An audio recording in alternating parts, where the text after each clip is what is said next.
Trash Stadium. Let's welcome to the stage the Fish Fam.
Finals. It's time to play some Fortnite. And one more goes over and that's it. While the VogueKio takes the first match. 1,000 Gotaga and Raven's Revenge. Come on! Let's go! That's it! His feet touch the ground. The impulse doesn't go off. Tamoya takes it for the Funky Fighters. They are very close. Yeah, don't.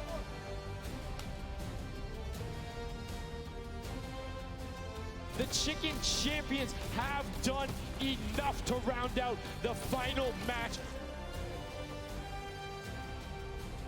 Barely missed there. Finally hits the bouncer and he's gone. There it is. Oh, he's holding a trophy. Fish Stick is walking out with the silver llama. Let them hear you right now. Let's hear it for all these teams. The Cuddle Crew is keeping it very close. They're keeping it very close. Lock, Lin. Come on, you have to go. Oh, he hit that person from the blinds. Wait, it's okay. He used the rock. The recovery. They knew Gets about the it. coin. No! This coin right down here. If he can do this without being eliminated. Here it is. The win. Oh, he missed it, but gets it with the trap trigger. The Fish Fam.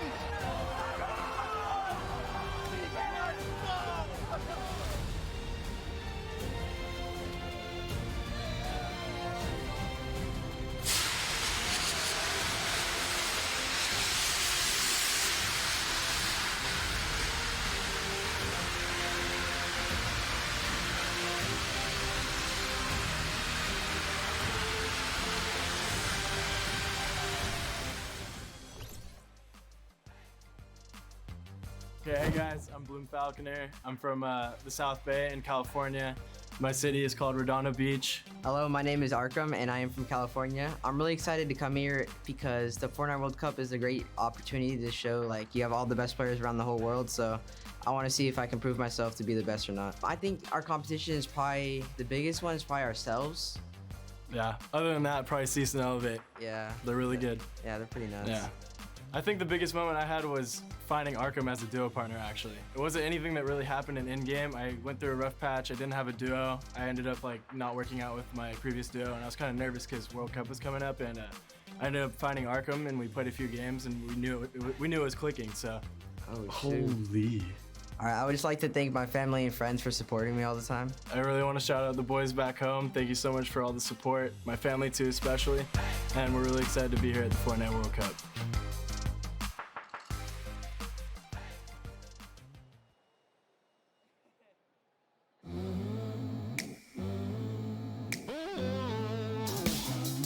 Hey guys, it's Kitty Plays, and I'm in the player lounge right now, and I want to know if these guys could describe Fortnite in 3 words, what would it be? For me, it's cool dance moves. Sweaty, fun, and colorful. I feel like the most common one from me and my friends when we play Fortnite is he's one shot. So, yes, and he's never one shot. Yeah. That's perfect. Wild, creative, and fun. Those are some good words. Unique, challenging, and creative. Yeah. Fortnite. Amazing. Amazing. Clapping bots, bro. I appreciate that one. Yeah. If you could describe Fortnite in 3 words, what would it be? Super hyper entertainment. Yeah. Yeah. I like that. Run, build, bush. I don't know. Fingers crossed, man. That's my 3 words. Fingers crossed, man. Yeah.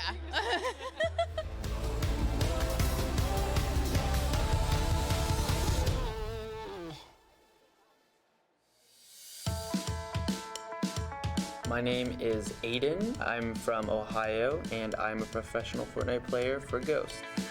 My name is Sean. I'm from British Columbia, Canada, and I'm also a professional player for Ghost. Sean and I were both looking for a partner. We just tested it out, and we ended up taking 5th place the first duo week of the open qualifiers. He is more of a passive player, and I'm more of an aggressive player. I think we really like just combine and we help each other out a lot. Like if I'm gonna push a fight and it's a bad fight, he'll just, he's passive, so he'll make sure I don't get eliminated. It's an honor to be here, really, with all these players. There's people here that I've never heard of, and you know they could be millionaires by the end of the week. So we just stay confident. If we're gonna do it, we just full send it. It's a really good feeling just to be able to play against everybody, and you gotta be elite to get here. So it's just a good time. Stay on your grind and don't let anyone stop you.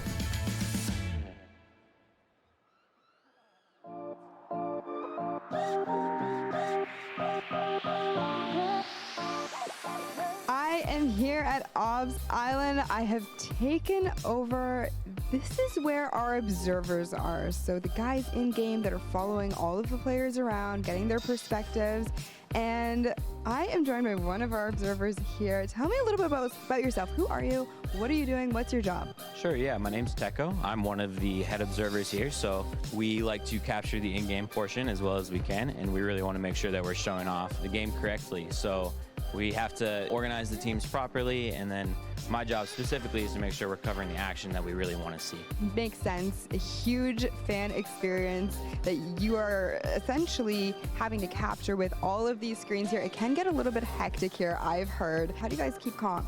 Yeah, really, we're just a huge team atmosphere here. Like, we have fun. It's kind of just, you know, like any old sports team, really. Like, we're all best friends. We hang out after. We have fun on the way out here. We have fun when we're here, and it's always a good atmosphere in here. People come here to relax. It's the island. Thank you so much for taking time out of your busy day to talk to me about this. Fortnite is all about fun first and foremost. So while you guys are out here in the crowd at home watching the World Cup this weekend, you have Teko to thank for all of those awesome observer shots.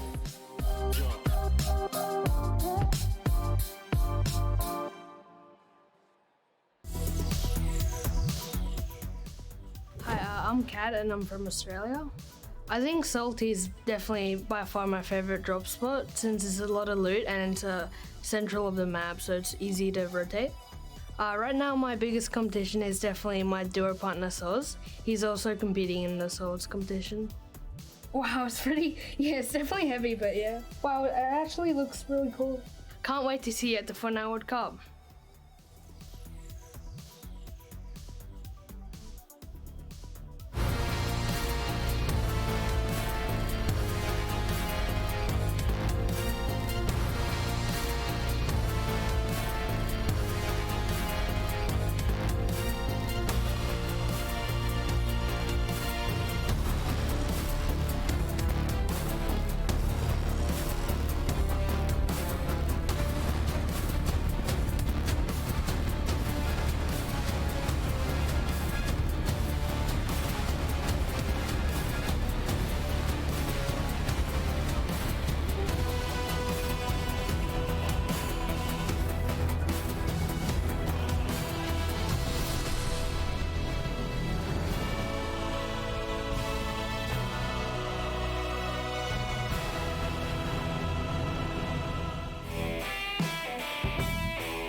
I'm Lachlan. I'm here in New York for the Creative World Cup and the Fortnite Pro-Am.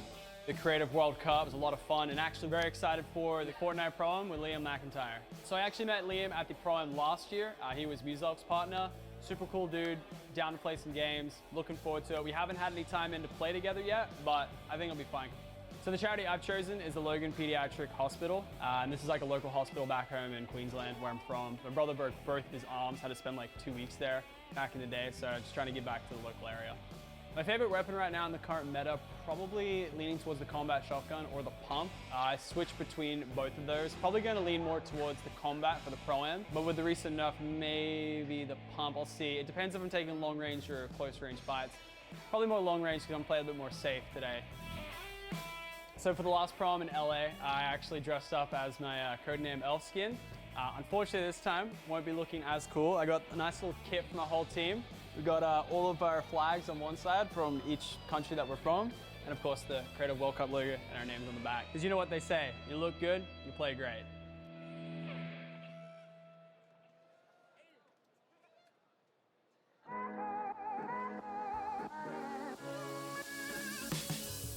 What's going on, guys? Jordan Fisher here with Ewok, Sundown and Zeke, and Ewok and I want to show you guys some ASL that we use to communicate with maybe where we're dropping, certain things that need to happen late game in competitive situations. Are you guys cool to learn some of that with us? You guys can try this at home as well, maybe if you're in the stadium here. So it's very important, obviously, to be able to call out where it is that you are going, maybe where you're going to drop, right? You want to talk about it a little bit beforehand. It's very important.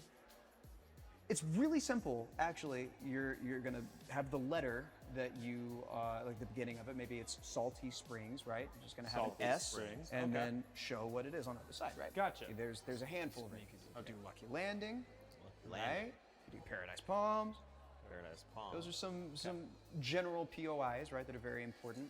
Some late game tips, right? Maybe you need to tell somebody, okay, tunnel.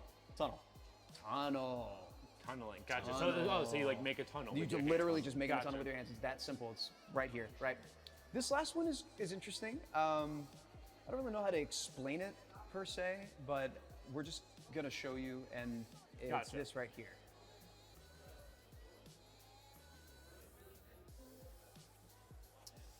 So that looks like a Neo tilted. No, so he said it was situational, so it can't be Neo tilted. Look, can you show us one more time? Yeah, absolutely. Okay. Yeah, it's this right here. So it definitely, that to me looks like high ground retake, because it's like he's going up and then they're able to get it and then they're good, so they start shooting. It's definitely a high ground retake. So now you guys know how we say high ground retake. I mean, thank you so much for teaching us the ASL. It's our pleasure. Thank you so much.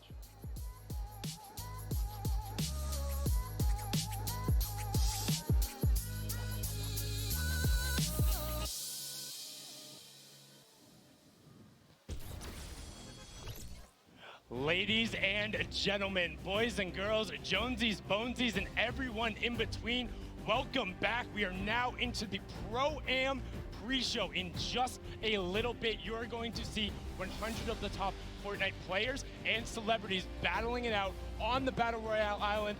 My name is Sundown, joined here by Bala TW. Bala, how you doing today, man? I'm doing amazing. Literally, we couldn't have a better ending to the Creative Finals. And to top it all off, we get to go right into the Pro-Am. We paired a lot of our favorite Fortnite personalities with a celebrity figure, and it's, as it proves to be many times, it's gonna be awesome again. It's a lot of fun. We've seen a ton of great gameplay coming out of the summer block party back in LA, and we're excited to do it again. And there's actually some pairs here who have played before. We'll get into that a little bit later, but excited to be here and excited to see these guys take the stage and also to get BR kicked off. But let's talk a little bit about what we saw in the creative final. I think it's almost poetic that Scissors was able to take it away on the last world run. His team, known for the death runs, known for being one of the first major pioneers of creative as a whole. It was a game mode people hadn't got, and it took the Fortnite world by storm. And to see them clutch up in the Golden Games in the final moment, and it was the team decision too. We got to listen to the comms. Yeah. Iconic. That's basically all you can say about that. The first to even have their creative trials to qualify in, and then, of course, the first 3 players to qualify for the Creative World Cup. So that's all I can say. Iconic. That's it. Like it has to be, and you know they're celebrating after the fact. The Fish fam able to get out there and do it, and it was kind of a come from behind because they were there. They're relatively consistent over the course of it, but they really caught up to speed. And for me, that's largely about what Fortnite and creative in particular for this final was about. How quickly can you adapt to what's going on around you, and how are you able to work with your teammates to maximize your potential? Fish fam able to do that. Congratulations to all of you guys. It was a pleasure to watch that, and also just the fact that they beat the world run so fast. We spent weeks testing it. Before that moment, there had been 3 people, period, who had ever finished it, and we watched them absolutely destroy the course. The second try they even attempted, and they completed it faster than they even did in the next one. So just unbelievable performance, and it's got to be also the rest of those guys who played in creative, unbelievable there. But it's not over here.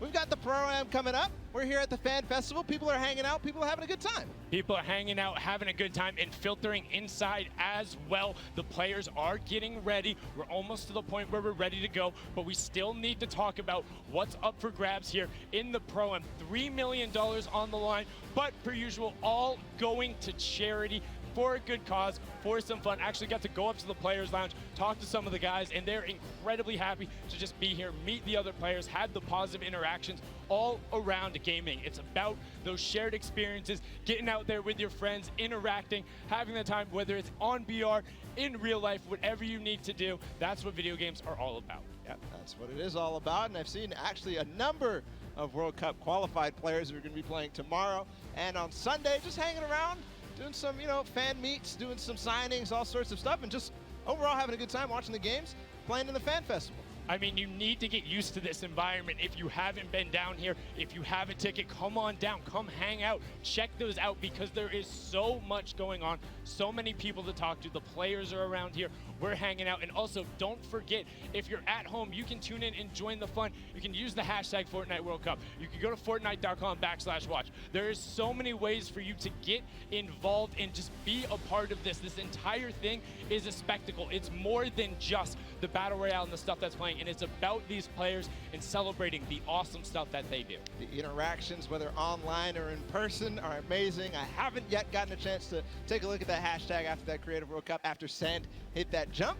I can't wait to do it later, go back in time on Twitter and see what the reaction was. Well, just see, because during one of the tests, we had like a relatively similar moment. The entire stadium was empty, and I thought I was about to pass out. Like, I hit the castle jump, and I literally stood up, and I was like, I don't know what to do with my hands. Like, I'm good. This is the most amazing moment. So then to watch Sand have that moment, have his team surround him, and know that you lifted yourself above in what was literally their last chance. That decided it. If you don't take that home right there, you don't get the golden law meat. You don't have the thing you need to then be the first ever creative world champion. And that moment is just the start to an amazing weekend. We're going to have so many more little moments like that that will define people's gaming careers, or maybe it'll just be the kickstart of it. Yeah, it will be the kickstart of it. I'm pretty sure for a lot of these guys, it's going to be the kickstart. It started off in the Fortnite World Cup all the way back in April. They played for 10 weeks. They competed. Program's going to be a little bit of a preview of that. It's going to be amazing. All the preparation, all the hard work, all the friendships and, you know, the heartbreaks, everything. It's going to be so cool to watch. And one thing I'm particularly excited about with the Pro-Ams is seeing the evolution of just kind of, I don't want to say the casual game, but these guys really kind of press it. You've seen every single time somebody is bringing something new, whether it's the professional players or the celebs who are coming. I mean, just Joey Bosa last time was doing this like reverse ramp top rotation, and it was gorgeous. But the players are ready and out on the stage, so enough from us. We are going to kick off the Celebrity Pro-Am with a pair you probably saw before. It is Robert Abisi and Ghost Aiden. Robert now being one half of the electronic duo known as Lost Kings. You know them from their songs Bad and You, and before they were famous, their first paid gig was in a bowling alley. Him and Aiden competed last time in the Pro-Am, and we're one interaction short of taking home that top spot. Yeah, they came in second, lost only by 4 points in a 1v1 that went Symphony's way. Aiden against Symphony, what a memorable moment from that Pro-Am. And Aiden is also one of 2 controller players who has qualified for the duo portion of the Fortnite World Cup. And now on to our next duo, Mario Hezgonza and Nick Merckx. Mario, of course, being the professional shooting guard for the Portland Trail Blazers. He is also representing Croatia on their national team. And then Nick Merckx, all about the M-Fam rep in there. Had a fantastic barbecue last week. Definitely recommend you check that out. Did some awesome stuff for his community, and he's excited to be here. Originally competed in Gears of War, made his name through streaming, and now has a very thriving community. Yeah, Mario Hezgonza on the Portland Trail Blazers. He hails out of Croatia. We're going to go ahead and continue on inside the Arthur Ashe Stadium. We have Nick Shanholtz and Ghost Sean. Nick Shanholtz being the other half of the Lost Kings duo, of his brother being Robert Abisi. And of course, they're best known for tons of awesome remixes by Imagine Dragons, Vance Joy. And then standing next to him, there is Sean, the Fortnite pro, who's, you know, competing with Aiden. You talked about it. Yeah, he was one of the first original young lords coming out of North America. The Canadian player, so incredibly strong and gifted and known for intelligent decision-making at all points in the game. If you're able to eliminate him, congratulations, because not a whole lot of people are able to do that. Yeah. We continue on. Again, it's going to be this time somebody that we all know. It's Nav and Tfue. And you can see them excited to be here. Don't know how much of an introduction these two need. Nav, the Canadian rapper, singer, songwriter, and record producer. And then Tfue, I mean, come on. One TwitchCon, qualified week 3 of the solo competition in first place. You watch him all the time because he streamed all of those games, no delay, live, saying, bring on the world, nothing is stopping me. And he is here to upset the status quo at the Pro-Am. He wants a title. Wants a title. We're going to go ahead and listen to see if they're prepared to take that. Let's listen in. Okay, Nav, do you have any messages for your opponents today? Just don't be surprised if I box you and trap kill you or something. So yeah, and I think we'll be pretty high up in the rankings. All right, get it. Did you expect anything but confidence from that duo? Nav has been in there with the scrims. Now on to the next one. We have some more veterans here. Whit Lowry and Cloaksy. This is now actually Whit's 3rd time competing on the Pro-Am stage. Him and Cloaksy have been there. Whit is ready to play. He's excited to be here. Best known as the American rapper. Before he got into music, he was a big fan of graphic design. He got his name coming out from Witty, but he wants a victory on the stage. And I mean, what more do you need to know about Cloaksy? Yeah, Cloaksy wants one too. He was at the summer block party, didn't manage to break top 20, but this time, who knows? He won the TwitchCon fall skirmish with Tfue. He's experienced. He's played in plenty of skirmishes. He's played in Pro-Ams before, so we'll see what he can bring out today. and he's used to playing on the main stage. And on to our next duo, we have Ashley Rickards in Exile. Ashley, best known as the actress for her roles on One Tree Hill and Awkward. She also rides and trains horses and works with a pet therapy program that helps special needs children and the elderly. That is the best fact I've heard. Big fan of that as well. And Exile, one of the famous Russian Fortnite streamers, he's a big fan, wanted to be on the stage, wants to compete among the best of the best, and honestly, he looks ready, busting out the floss emote right there. He looks ready. We'll see if he is ready when he takes the stage and gets ready to compete. And now it's time to hear from them, of course, from Ashley Rickards. Let's listen to see what she had to say ahead of the competition. All right, Ashley, do you have any words for your opponents today? I'm coming for you, and if I'm not, I'm hiding from you. But I'm coming for you first, so watch it. But like, not too hard. If you cannot see me coming, that'd be amazing. That doesn't seem like indecisiveness. That seems like a solid plan. Hide or go for them. We're going to go continue inside the stadium. We have a duo that I think a lot of people are going to be excited for. We're going to start with Sagala and Dr. Lupo. And I mean, what more can you say about these pairs? Dr. Lupo, of course, you know him, one of Time's top 25 most influential people on the internet. Let's see if he can be influential in this game. Sagala, the English DJ, record producer, and remixer from Norwich, Norfolk. He's had 6 singles charts in the top 10 on the UK singles. That's incredibly impressive. They want to have a positive showing here. Lupo, you know, after the last promo, he's got a little bit of a chip on his back. He wants to show up and outplay the rest of them show. He's not too old to hang with the best of these kids. That he is not. We'll see if he can perform. I've been playing all sorts of games with him this week. He's ready to play. We're going to continue forward with Dante Basco and Tim the Tatman. And I mean, Dante Basco or Rufio. You also might know him as Prince Zuko from Avatar: The Last Airbender. And then Tim the Tatman, one half of the Girthquake, has been there forever, all about the Twitch stream, involving his community, the Tatman Army. They're about it. And when you see him on the stage, like, I wouldn't want to run into that duo, whether it's in a back alley or in the kitchen. They look scary. I wouldn't want to, but when I see that picture of Tim, I just have to say that is so adorable. I mean, you look like he's got the hands out there, 72 hours pose, ready to fight, and then just the most adorable, friendly smile. Like, I just wanted to give him a hug. But now we're going to go on to the next pair. We have John Ha and Wade CN. Wade being the Fortnite streamer all the way from China. He says the flintlock is how he is able to capitalize on the island. John Wan is a dancer and choreographer to the dance group, the Kinjas. He makes appearances on World of Dance and the Dance Arena competition, and sometimes he even teaches dance at their dojo. So we'll see if the Chinese competition out of Wade is going to step up. We're going to get a taste of that also in the World Cup tomorrow. But here in Pro-Am, we'll see if they can compete, see if they can hang.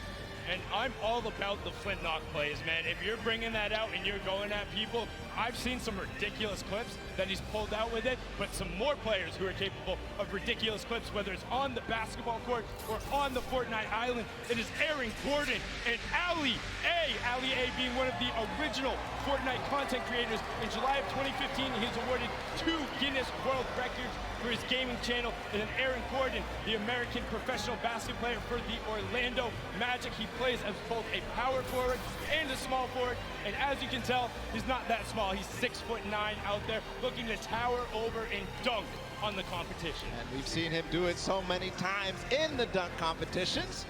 It's awesome to see. And Ali A does something that I didn't even know was possible, which is get Guinness Book of World Records in YouTube. That's insane. Record breakers all around. And now another pair you're probably familiar with, Chandler Riggs and One Shot Girl. You saw them at the Creative Showdown. That is the most adorable wave, and Chandler broke first, but Chandler Riggs, the actor and DJ, best known as Carl Grimes on The Walking Dead, and then One Shot Girl, the Fortnite YouTuber and streamer, previously had a PC world record for most Fortnite squad elims in one round when she was playing with some of her other competitors, Tfue, Cloaksy, and Nick A30. Let's have a listen in with what One Shot Girl said ahead of the competition.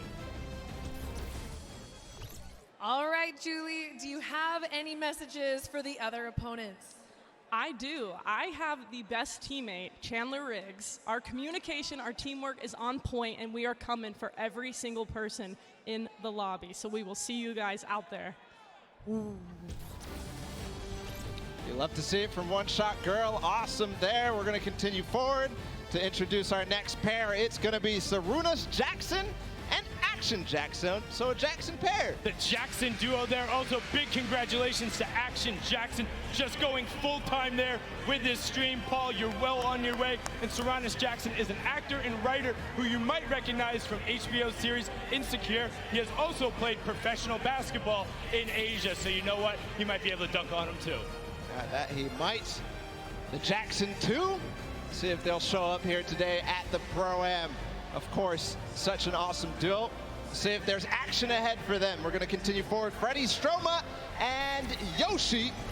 Freddie Stroma, an English actor known for his roles in movies like Pitch Perfect, or Harry Potter movies, or as Dick Tarly on Game of Thrones. Yeah, big fan of all of those roles. And then paired up with Yoshi, the coach slash commentator slash manager slash do all for Solari. We've seen him on the World Cup broadcast. If you've watched any of the French streams, you know him. Incredibly analytical and intelligent when it comes to Fortnite. This duo is going to look to break down their opponents. And the next pair is a pair that might be tough to break down. Tons of experience coming out between Cody Walker and Toygby. Cody Walker, the American actor who starred in the show In the Rough. He's also known for his work in the Fast and Furious movie Furious 7, where he helped complete it after his brother's passing. Toynbee, he was part of the Millennium team on League of Legends, so another one of those former LoL pros who have been over here, and he's been a part of that roster also as a coach. So I mean, a lot of knowledge being brought to the stage. Cody was also at the summer block party, so he's got the experience. And I got to give some love to Cody, because I just found out that he's been a PC gamer since 1996, and he played games like MechWarrior 2, and that's where I started too. PC games, FPSs, and it's just awesome. We're going to continue forward always. We're just moving in the pace here. Max Carver and Nick A30. Max Carver, the actor who's had roles on shows like Desperate Housewives, Teen Wolf. Hold on, what are they?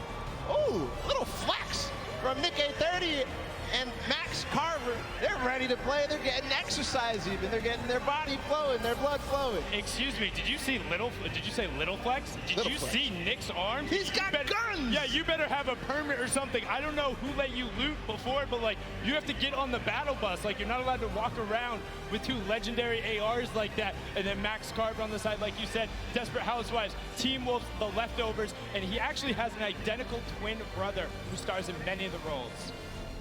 But now on to the next pair, because we're excited to get them out there. It's Graham Rogers and I Ferris. Graham is an actor known for his TV roles on Revolution, Ray Donovan, and Atypical. He's originally from Pennsylvania and moved to LA when he was 18 to pursue acting. Well, looks like it worked pretty well. And then I Ferris was born and raised in Saudi Arabia, came all the way to New York City to compete, has been around the Fortnite scene from the very beginning, and one of their major streamers and content creators. We'll see if that T-pose from the both of them is going to be if it's going to hold up. Continue forward, another duo that I think a lot of people are going to be excited about. Not that we're not excited about everybody. It's Sean O'Malley and Courage JD. Wow, listen to that roar, the other half of the Girthquake, and Courage just got knocked out. Sean did compete in that first Pro-Am as well. He's there, he's on the stage. These two towering, wait, what's going on right now? Excuse me, who? No. Hey, why do you listen up. I know this is a very exciting time, but there's something very serious and near to my heart that I think we should take a listen to. Roll the tape. Hey everyone. As you know, streaming platforms like Twitch and YouTube have been around for ages. And very handsome, talented, good-looking gamers like myself need to take the necessary time to look after our old and brittle elders. One day, you get up out of your gaming chair and you're just not as quick. Or your jokes, well, they all turn to dad jokes. Hello, my name is Courage JD, and today I'm extremely excited to announce my brand new charity. It's a cause near and dear to my heart. It's for our good friend, Dr. Lupo, who gets older every single day. In the past 6 months, hand-eye coordination, eyesight, and his hearing has completely gone downhill. So please, join me in supporting the Geriatric Gamer Foundation so my friend, Dr. Lupo, can get the help he so desperately needs. Thank you. All right. Wow. Just, I mean, he doesn't look particularly happy about that, but he looks like he has something to say. He's going to type it on in there, and just going to fire it right back on Adam. Let's zoom on in, punch on that, and he said, what was that? Was able to, get courage back a little bit, give the opportunity there. But you know what, Jack, I appreciate the foundation. If you are going to start it, Ben could use all the help he could get. Now we're going to go on to our next duo, and I'm going to need you guys to do something important up in the stands rather than clapping or yelling for them. I need you to put your hands up high in the air and wave them back and forth for Jordan Fisher and Ewok. Make sure you get a nice and loud, give him that applause. Jordan Fisher, the American singer, dancer, actor, quite literally does everything. I'm not even sure he's human. And then Ewok, the 13-year-old Twitch streamer, is completely deaf, uses ASL to communicate both with her partner and then uses the visual indicators. She's best known, well, for chasing down that man right next to her in the Pro-Am and making him pay. Yeah, the most memorable moment from the Pro-Am at the summer block party when she chased down Jordan Fisher and Dr. Lupo, just unbelievable. And we did see a bit beforehand. They might be the actual best Fortnite duo ever.com. So you can check them out there as well and see them on the stage. They're going to be looked to pressing it, but we're on to the next pair because they're excited to be here. It's Jordan Jones and Alexia Ray. Alexia being the social media star who originally became popular on Vine. So Vine, there you go. She's now a member of the popular YouTube channel Glams and has her own popular YouTube channel as well. Jordan Jones, she finished 5th on the dance reality show Abby's Ultimate Dance Competition in 2012. Since then, she's grown her own YouTube follow by making vlogs and music videos. Just an awesome pair together. We'll see what they can bring to us today on the Pro-Am. We continue forward, of course, introducing all. We're actually going to listen into what Jordan Jones had to say ahead of the competition. All right, Jordan, do you have any words for your opponents today? Oh yeah, I got my game face on today, and me and Alexia, my partner, we got the girl power. All you boys, just watch out. We're gonna be sniping. We're gonna be getting that victory royale. So peace out, boys. Go to sleep. Hey, get it! Good level of confidence there coming out of Jordan, and Alexia will also be confident having been in this environment before, having been around major Fortnite competitions. She has no issue battling with the best of them. Now on to our next duo. It's RJ Mitty and Moyers 87. RJ, best known for his role as portraying Walter Jr. in Breaking Bad. He also has cerebral palsy, as his character does on the show. Had an opportunity to talk with him last night. Just a fantastic human being and really, really involved in gaming, wants to be out there. Moyers 87 is a Spanish YouTuber who has brittle bone disease, but he says, hey, that doesn't stop me from competing with the best of the best on the top level. And this pair is here to show that they will not be held back. They will be taking names and going after everyone. Yeah, and part of the reason I love this duo so much is RJ Mitty does such great things, but also Moyers, I love his reasoning that he likes gaming because it gives him a window into doing impossible things, which is just awesome. So we're going to continue forward, of course.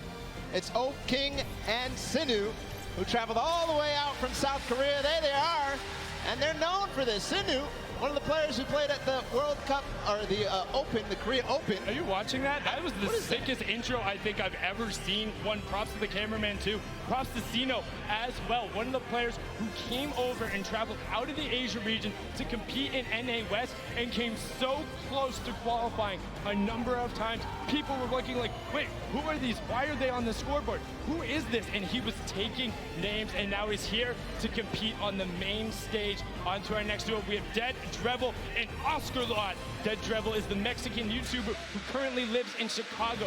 He creates content across 3 channels and is a gaming and entertainment streamer. His 3 daughters are watching him today from Houston. Shout out to you 3 daughters and everyone out there with family in the crowd.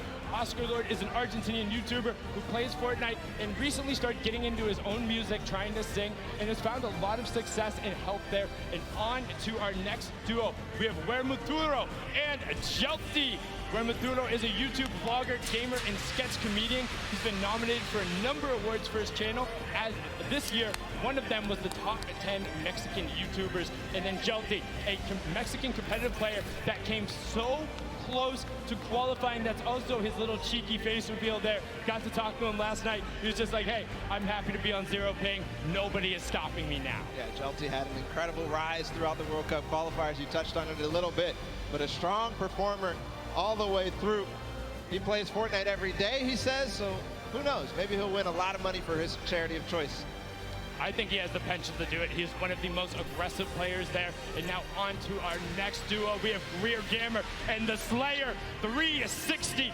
Greer, an actress and former beauty queen, best known as her role on Lisa Miller in the hit TV series Awkward. She held the title of Miss Teen Malibu for 2 consecutive years. That's the back-to-back, and she was Miss Regional California Teen in 2011. She also says she will never not play as Peach in Mario Party or Toad in Mario Kart. The Slayer 360, a YouTuber from Mexico who says that he cannot say the letter R correctly, but I bet he can roll it. Yeah, I bet you can. I definitely can't, so we have something in opposite, I guess.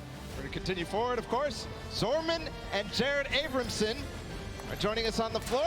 There they are. Ooh, that's an awesome hair flip right there. Come on, Zorman, do it again. Just about to say, Zorman, all about the hair flip there. A famous Spanish YouTuber and magician. He studied programming and computer science. Jared Abramson is the Canadian actor known for his role in American Animals, Hello Destroyer, and Travelers. But I think the more interesting the fact, he's a trained mixed martial artist and Muay Thai kickboxer, has a record of 1-1-0 and 2-0-0 in each. But his MMA name, ready, Balla, get this, Wolfblood. What? Really? Wolfblood. That's good. That's crazy. Terrifying. Like, don't want to run into anybody like that. Now our next duo, Robles and Chigua. Robles, a well-known Argentinian YouTuber who lives in Olvaria, a province of Buenos Aires. Fun fact, he likes arugula and struggles to not eat it with every meal. And then his partner there is Chigua, an Argentinian Fortnite player who used to play a lot on console, but now that he's wanted to up his game, he's gone to keyboard and mouse, and he's seen a lot of success in rapid growth. That's awesome. A lot of players are doing the same thing, making the switch to controller to PC, so maybe some people will become fans of him. Next duo is David Williams and Wildcat. David Williams being the professional poker player and popular Magic the Gathering player. He also competed on tons of awesome shows, such as Season 7 of the popular Fox Cookie show, MasterChef. And honestly, if you want to cook for me, let me know, because he's looking to try and open up a restaurant. I'll come through. And then Wildcat has been around the scene forever. He's been playing games forever. You can check him out. We have a soundbite from both of these guys. Let's listen in to what these two competitors had to say. All right, guys, what message do you have for your opponents? Marksman and JT Brown need to stay on the far side of the map, avoid us if they want to have a chance to do well. Coming from the boy. The other teams are in trouble. Most of the celebrities usually are pretty bad. I've seen a lot of these pro-ams. Unfortunately for them, I might have more hours playing Fortnite than most of the pros. I mean, I play all the time, but they're lucky. I get handicapped. I usually play on an iPad. Today I have to play on a controller, Xbox controller, but luckily I brought my Xbox with me. Been in the hotel grinding. He's been exploring New York City. He doesn't need to practice, but I'm ready. All right, good luck, guys. Wow, wise words from them there. And also calling out their buddies a little bit, saying, hey, JT and Markson, don't come anywhere near us. But our next duo, we have Michael Dreyer and Myth. Myth being one of the original builders in the community, all about it, getting a little bit in there, all about the dance moves. Myth was the one who pioneered a lot of the initial meta, encouraged people and pumped positivity into the community. Very popular streamer. And then Michael Dreyer is the American actor best known for his roles on Mr. Robot, Deception, and Sneaky Pete. In 2018, he ran the Honolulu Marathon, and he'll be running the New York City Marathon in 2019. Next up, we have Max Wax Motif, apologize for that, and Musuk, the Australian players. The first one, Wax Motif, the Australian DJ and music producer. It has influences from R&B to disco to UK bass, so all over the place, really, for Wax Motif. Yes, it is. Musuk, the American YouTuber who's actually based in Sydney, in South Wales. He likes to keep his content humorous. I always think of him as the player who tried to knock somebody off a mountain with a shopping cart in the first Pro-Am. He was not successful, just to let you know. But on to our next duo. Alexander is the Japanese-Peruvian actor and model who has so many names that are amazing, but the last of which is Diablo. And then you have VogueKio, the Japanese YouTube personality, whose skill level, he says, is as good as some of the best pros around the world. He says sometimes he has a bad mouth, but a gentle heart. It's okay, we'll help you fix up that filter here with a family-friendly audience, but they look excited to be here. And look at those shades on Alexander. Yeah, those are stylish. I wonder if he could see inside, though. We're going to continue forward. The Japanese players. It's Ellie and Nekukun. Ellie, who joined us at the last Pro-Am, he's a Japanese dancer and performer for Japan's #1 boy band, Sandaime J Soul Brothers. Yes, and he also has a solo rap project where he goes by the name of Crazy Boy. So let's see if he can get crazy on him today. And then Nekukun is his partner, the Japanese Fortnite streamer, who is pumped to be here, excited to take it on. Let's hear what Ellie had to say before the competition. All right, Ellie, do you have any message for your opponents today? Okay, I'm from Tokyo.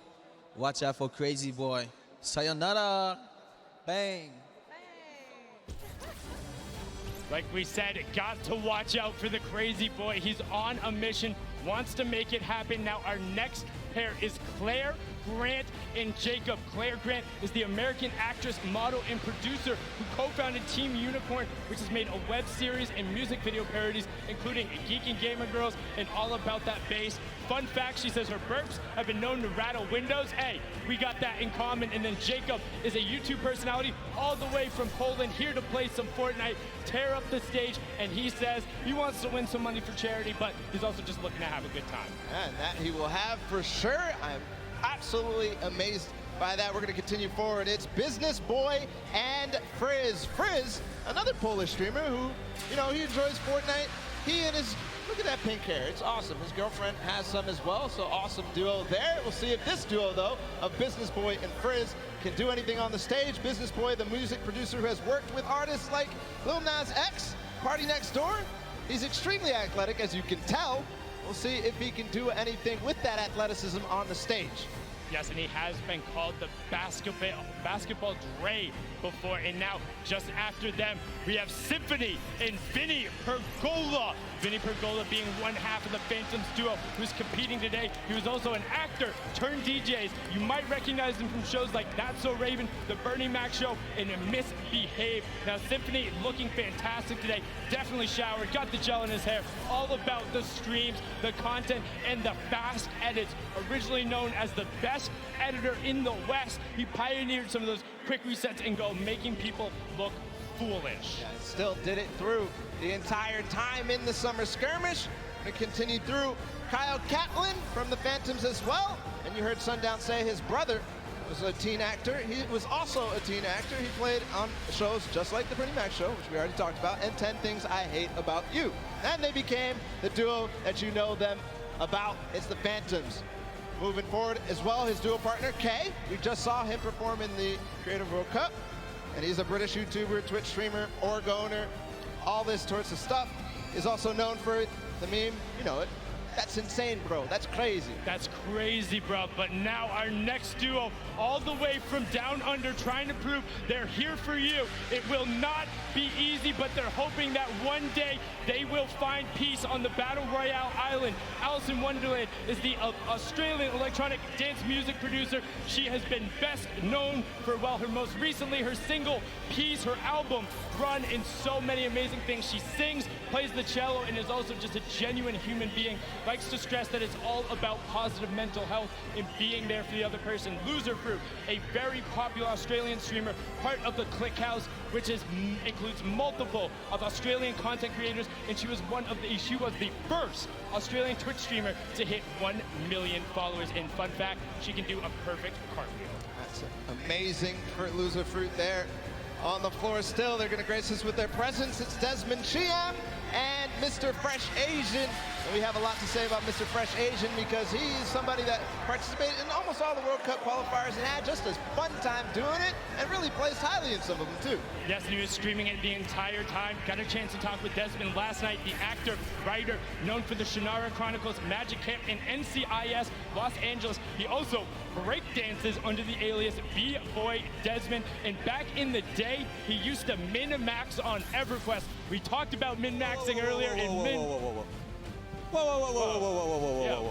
Excuse me? Let's introduce your new champions at the end of the day. I am WWE superstar Xavier Woods. And I am YouTube sensation Chris Danker, a.k.a. Chris Danger, a.k.a. Dank Ops. I have a YouTube channel called Up, Up, Down, Down, and we're almost at 2 million subscribers, so I'd appreciate if everyone watching would subscribe right now. Thank you very much. And a long time ago, I was on America's Got Talent, and I didn't win, and I'm still salty about it. I am a 6-time and current reigning WWE World Tag Team Champion! And not even 3 hours ago, I bought this title at Walmart. Now, the teams that you're gonna see here today all have one celebrity and one professional gamer. Oh, but not us, baby boy. See, No. What you're looking at is not one, but 2 celebrities. 2. And not one, but 2 professional gamers. 2. And that is the advantage that we are going to use in order to run wild through our competition. And at the end of the day, you are looking at the 2019 Fortnite World Cup Pro-Am Champions. Now hit our music. Oh, y'all ain't got music for us? No music? Oh, y'all got, okay. We don't need no music.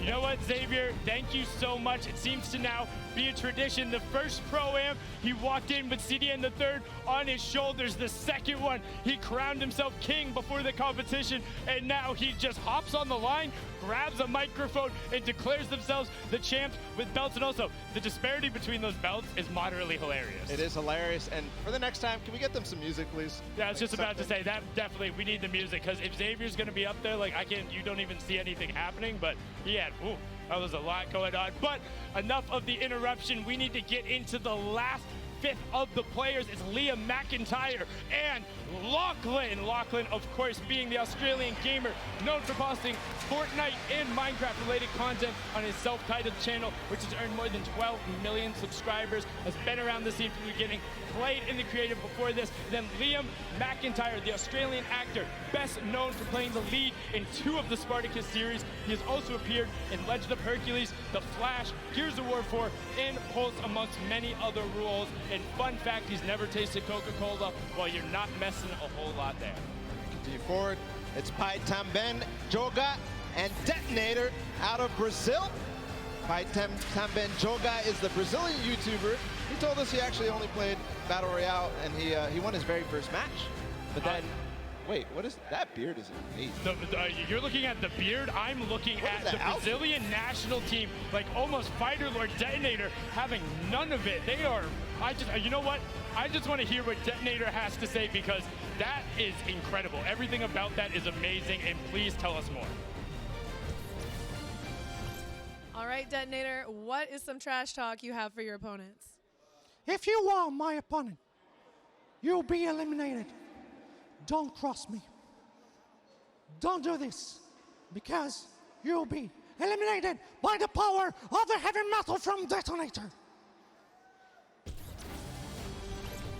Looking to eliminate everyone in his path. That was the complete opposite direction I thought we were going with that. So let's get on to the next pair. Another Brazilian representative is Edukov and Flakes Power.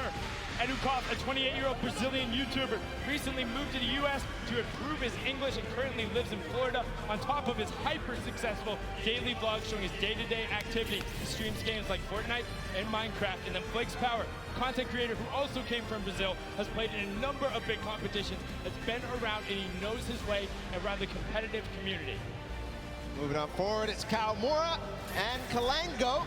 Kalango, the Brazilian YouTuber, so we're continuing on the Brazilians. And Fortnite player, obviously, otherwise he wouldn't be here.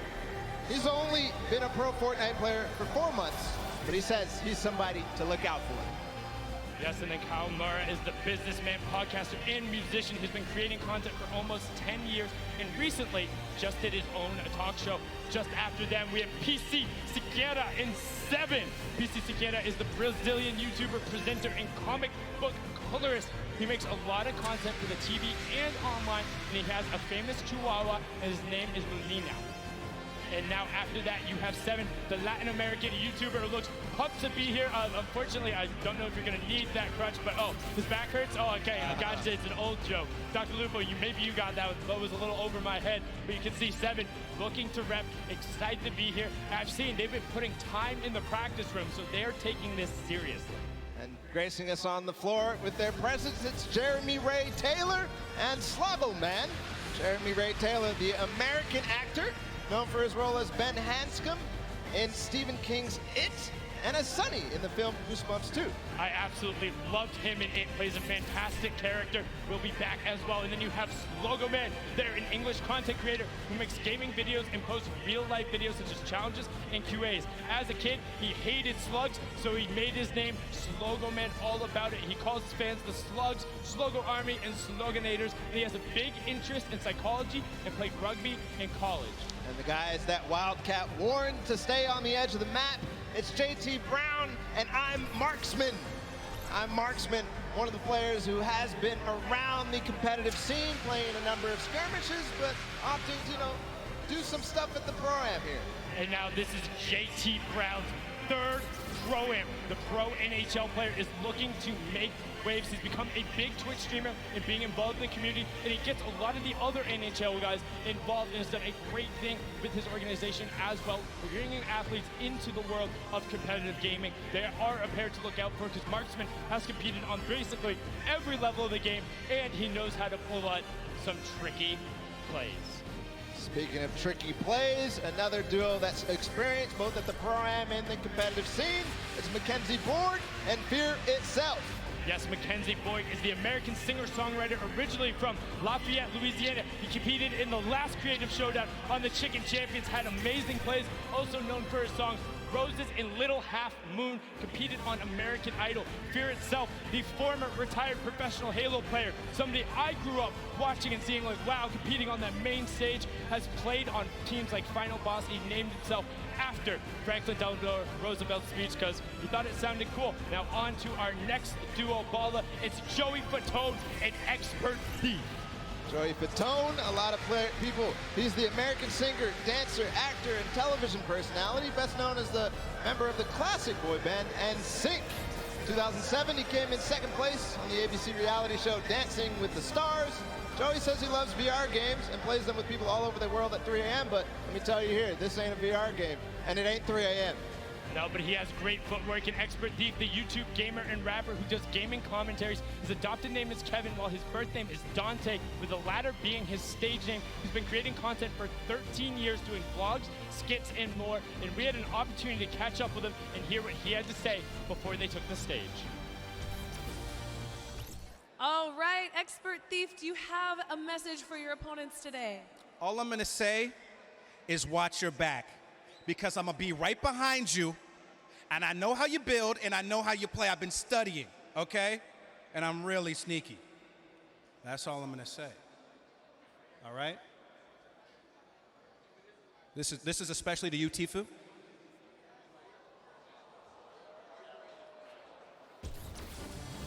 What I find funny about that is as he's calling out Tifu, I don't know if you saw it, Tifu was right over his shoulder and he started nodding when he said, "That's for you, Tifu." It's like Tifu's like, "Yeah, come get some, let's go." But onto one of our last duo pairings, we have Edwin Hodge and I Rap Fraps is a German YouTuber. He's been around the scene for a long time, makes a ton of content. And Edward Hodge, the actor, best known as playing Dante Bishop in the Purge film series. Breaking the Dance moves out right there, and is the only actor to appear in all of the first 3 films, and he says he is addicted to golfing. So we'll see what they have to do, whether those golf skills translate, whether Fraps can carry through with his experience on YouTube and creating content and all sorts of creative stuff as well. And I mean, he has been around since quite literally the very beginning. We're talking season 1, season 2, making content over in Germany. He has been all about it and pressing forward. And I mean, this group, this entire pairings, all of them are so fun to be around in their own way. And when they all will interact on the island, it's going to be ridiculous. I mean, we've seen some of the starting island shenanigans that happened before, and I'm just pumped for when we get out there and to see how some of these players interact, because you can already tell there's some bad blood out there. There's some people calling each other out. You got Marksman and Wildcat right away. Edwin Hodge calling out Tifu. Like, they're saying, no, we're coming for it. I've also seen a number of these pairs. Hey, One Shot Girl and Chandler, they were in the practice room every single opportunity they got. They were down there, they were playing duos, they're doing everything they can. Call-outs were there, and I mean, you know Nick is going to bring his all as well. Nick A30, who played and competed with One Shot Girl in the Creative Showdown. I mean, he's pumped to be here. Yeah, he's pumped to be there. We also have all sorts of players who competed last month at the Summer Block Party. Aiden, his partner, a lot of other people as well. Tons of pro players, tons of celebrities. You're going to have a blast watching this, and I can't wait to get in the action as well. And I mean, one thing, you think of just like some of the DJs who are out there. Lost Kings, Phantoms, Alice in Wonderland, Wax Motif, just like all of these guys. I know, just naming some of them who I'm a little more familiar with and listen to, but I just am so excited. And plus all the actors, you got basketball players, and I don't want to say more importantly, but all of the Fortnite players as well, who are so incredible. And oh my, what is that? Oh, okay, so that is your reigning Pro-Am champions. Pro-Am #1, Marshmallow and Ninja, and then Airwalks and RO Grime on the other side, the winners from the Summer Block Party. And I mean, they're allowed in the winner's circle. They are allowed in the winner's circle. Zeke there too. See what they have for us, of course. Everybody ready to get the Pro-Am started.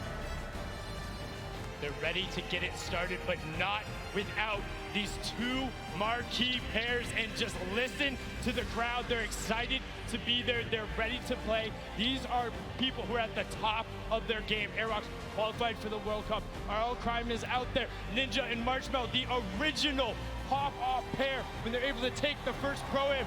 Zeke, what do you got for us over on the stage with our reigning champions?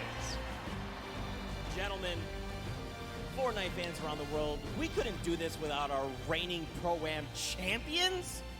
The Summer Block Party Pro-Am champions, Airwax and Grimes. Gentlemen, any words to your competition? Good luck. Good luck. Great. Like it. Your 2018 Pro-Am champions, Ninja and Marshmallow. The duo is back together. Ninja, I'll come to you, because, Mel, I know you don't like to talk, but any words for your competitors? You know, we just want to say good luck to you guys as well, to everyone who's participating, and, you know, I hope we end up meeting in the finals, you know, in one of the last games. There you have it. Gentlemen, if you'll take the stage, the Pro-Am is about to begin.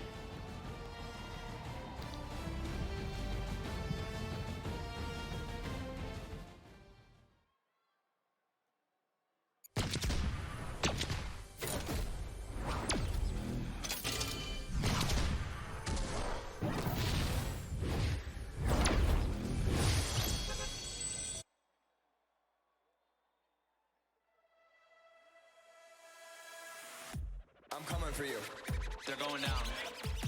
I'm coming for you. Better watch out. All right. Me and you. Here we go. I'm ready. Here we go. I'm ready. Bravo comedy, bravo comedy, bravo comedy, bravo comedy. 90s. Watch out, watch out. 90s. Hunt them down, I'm gonna lay them out. 90s. You can sit on the floor, boys. 90s. That is intimidating. 90s. My plan is to lose. 90s. They're going down. We're intense. 90s. He's looking for it and he got it. Get the W, easy dub. Get the W, easy dub. Get the W, easy dub. Get the W, easy dub. Get the W, easy dub. Get the W, easy dub. Get the W, easy dub. Get the W, easy dub. Get the W, easy dub. Get the W, easy dub. Get the W, easy dub. Get the W, easy dub. Get the W, easy dub. Easy dub. Get the W, easy dub. Easy dub. Oh my God! Middle of the D. He does it! He got it! Here it is! He's going to with the X! Oh! Airwalks! That's it! He's going to land in front of him! And typical gamer! That just happened! Pushing forward, forcing the activity. Oh! Damage over the shield. Bucky's down to nothing! And Aiden! Victory Royale!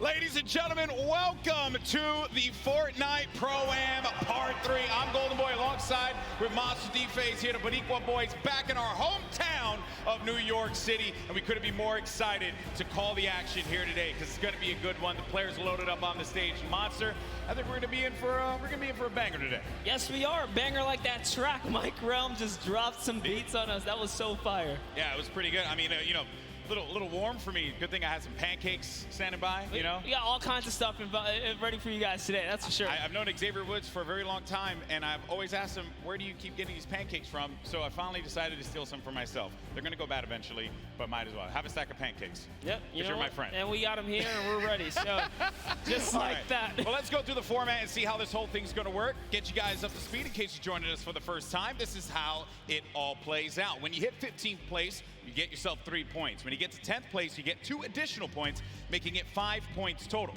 When you get to the top 5, you'll get 7 points there, and a victory royale will grant you 10 points total. But here's the big one. Each elimination will be 1 point. So players can look to really rack up some points in these games, kind of like what Airwax did in the last program at the Summer Block Party. That's right. We watched Airwax come out here, which I had the pleasure of being on the mic for, and it was super intense, showing that he is here for a reason at the World Cup stage. It's not only that, he qualified.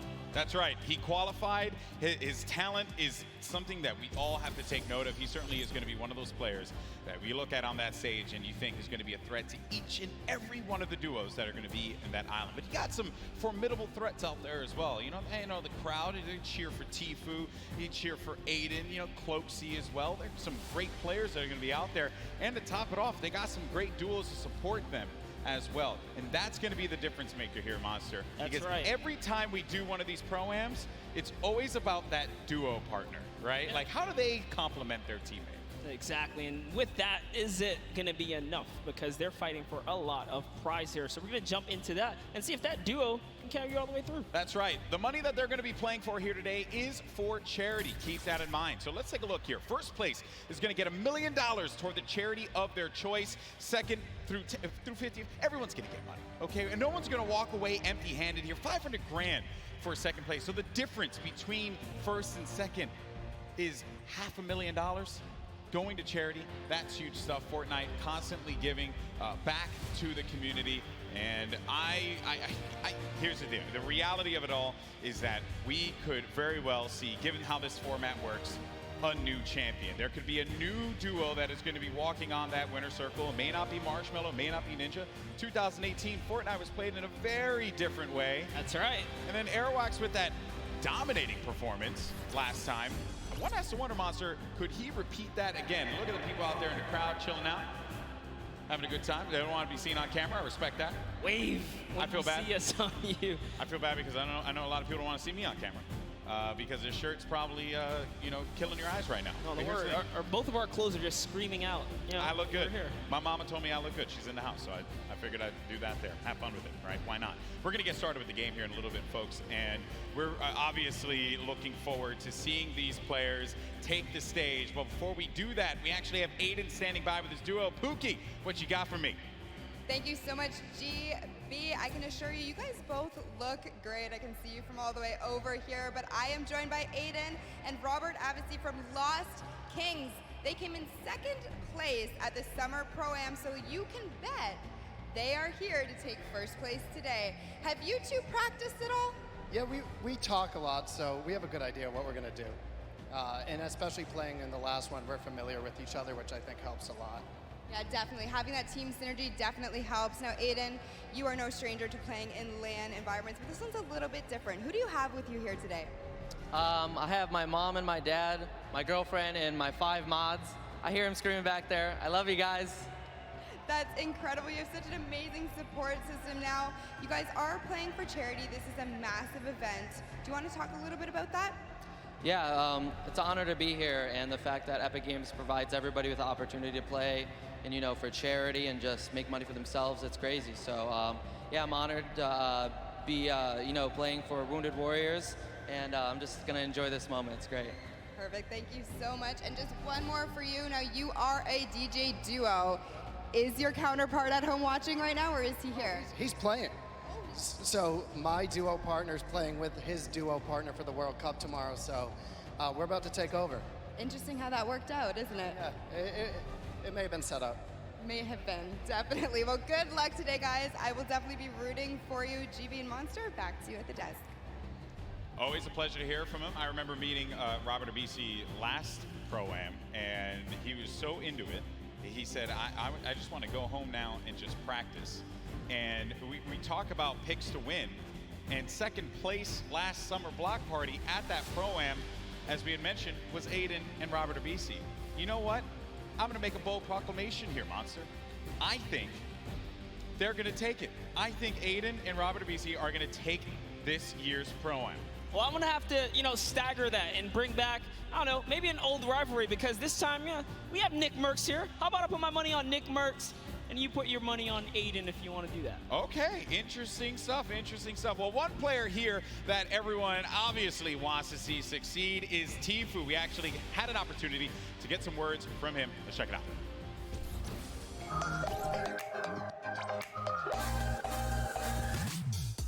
Hey, my name's Turner, aka Tfue. I'm playing the Pro-Am with my teammate Nav. I've been kind of friends with him for a while. I've only played with him a few times, but I'm feeling pretty confident and pretty hyped. I'm excited. This is not, wait.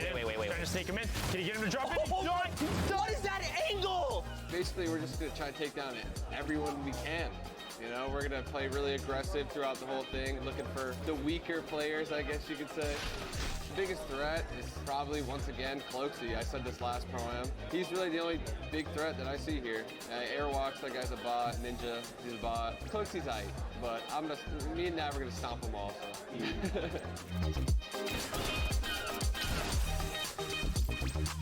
My current favorite weapon is probably the combat, just because it's so versatile. You can use it close range, medium range, even long range at some instances if you need to, pick somebody's health off little by little. I'm donating to the Action Sports Foundation. Basically what they do is they help special needs and handicapped people with physical therapy, action sports, like whether it be skateboarding or riding, in a skate park on a wheelchair or anything really.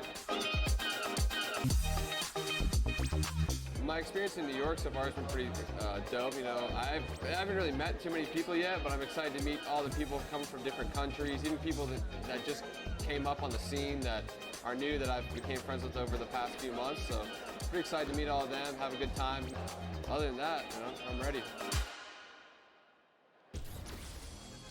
Tfue had a lot of strong words for his opponents. And, calling Ninja and Airwalks a bot after they had won Pro-Ams and he hasn't.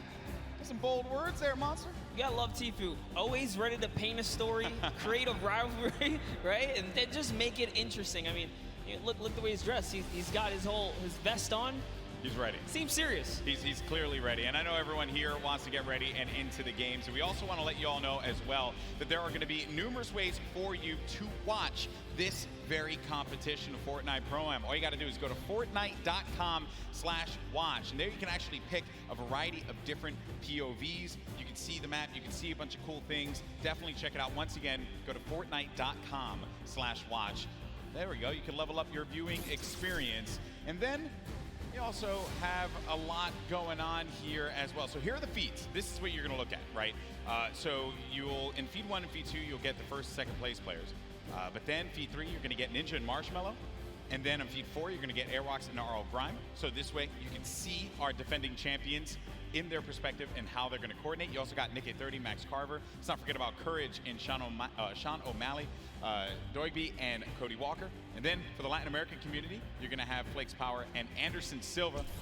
So lots of great perspectives there. Also Asia as well. It's going to be Ellie and his duo. So there's going to be a bunch of perspectives for you to check out.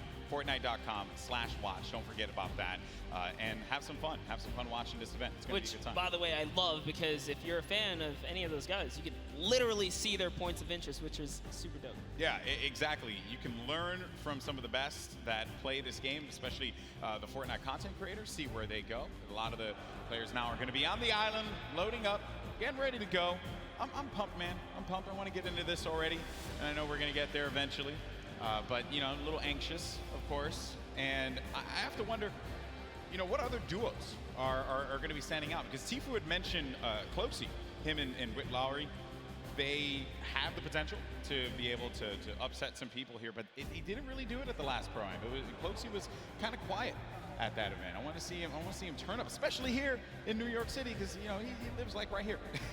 Yeah, you know, and I'm also excited for Yoshi. Yoshi represents, you know, on the Team Solari cast. It's a pleasure seeing him come out here. We always see him commentate, but you know what? Someone representing from a commentator stance out here playing. So I'm gonna be rooting for Yoshi and Freddie Estroma as well. And the French community loves him. Always got to give him some extra props. You saw for a second there, Courage and Dr. Lupo right next to one another. So perhaps there could be some shenanigans, maybe sabotage, if you will. I think Lupo's probably insulting Jack in a variety of different ways. They actually even slammed Tim the Tapman over to the left of Lupo as well. So that's an interesting lineup right there. You never keep them separate from one another. Nope. You know, you never keep them separate. We're also going to have a lot of controller players playing out there too. And while controller players, obviously I'm controller gang, always going to represent. I want to see how they play out. I think we got a few pro controller players like Aiden, who I had picked before. That's right. Get into a box, really cause a ruckus, especially for the pro players. Aiden has qualified for the Fortnite World Cup in the duo side. Airwalks as well, another dominant player. We have a lot of players here that have qualified for the big event, and they're going to look to prove a point, I think, which is going to be the best part. Not only because they're going to play in that competition, but they're also going to get this warm-up opportunity in front of this crowd here at Arthur Ashe Stadium. It's kind of a little bit of an advantage. You know, at the end of the day, as long as they feel prepared, that's what we love and want to see. But like you said, there is a lot riding on the line here, right? It's all about earning that respect and or keeping it, because at the end of the day, these trophies are super nice. Yeah, pretty awesome trophies there. The golden Creighton pickaxe that we've given out in the past. You see players warming up, getting ready, getting comfortable. A few other duos to talk about was Pi and Detonator. Detonator, I don't know what that video was, but it made me mildly uncomfortable.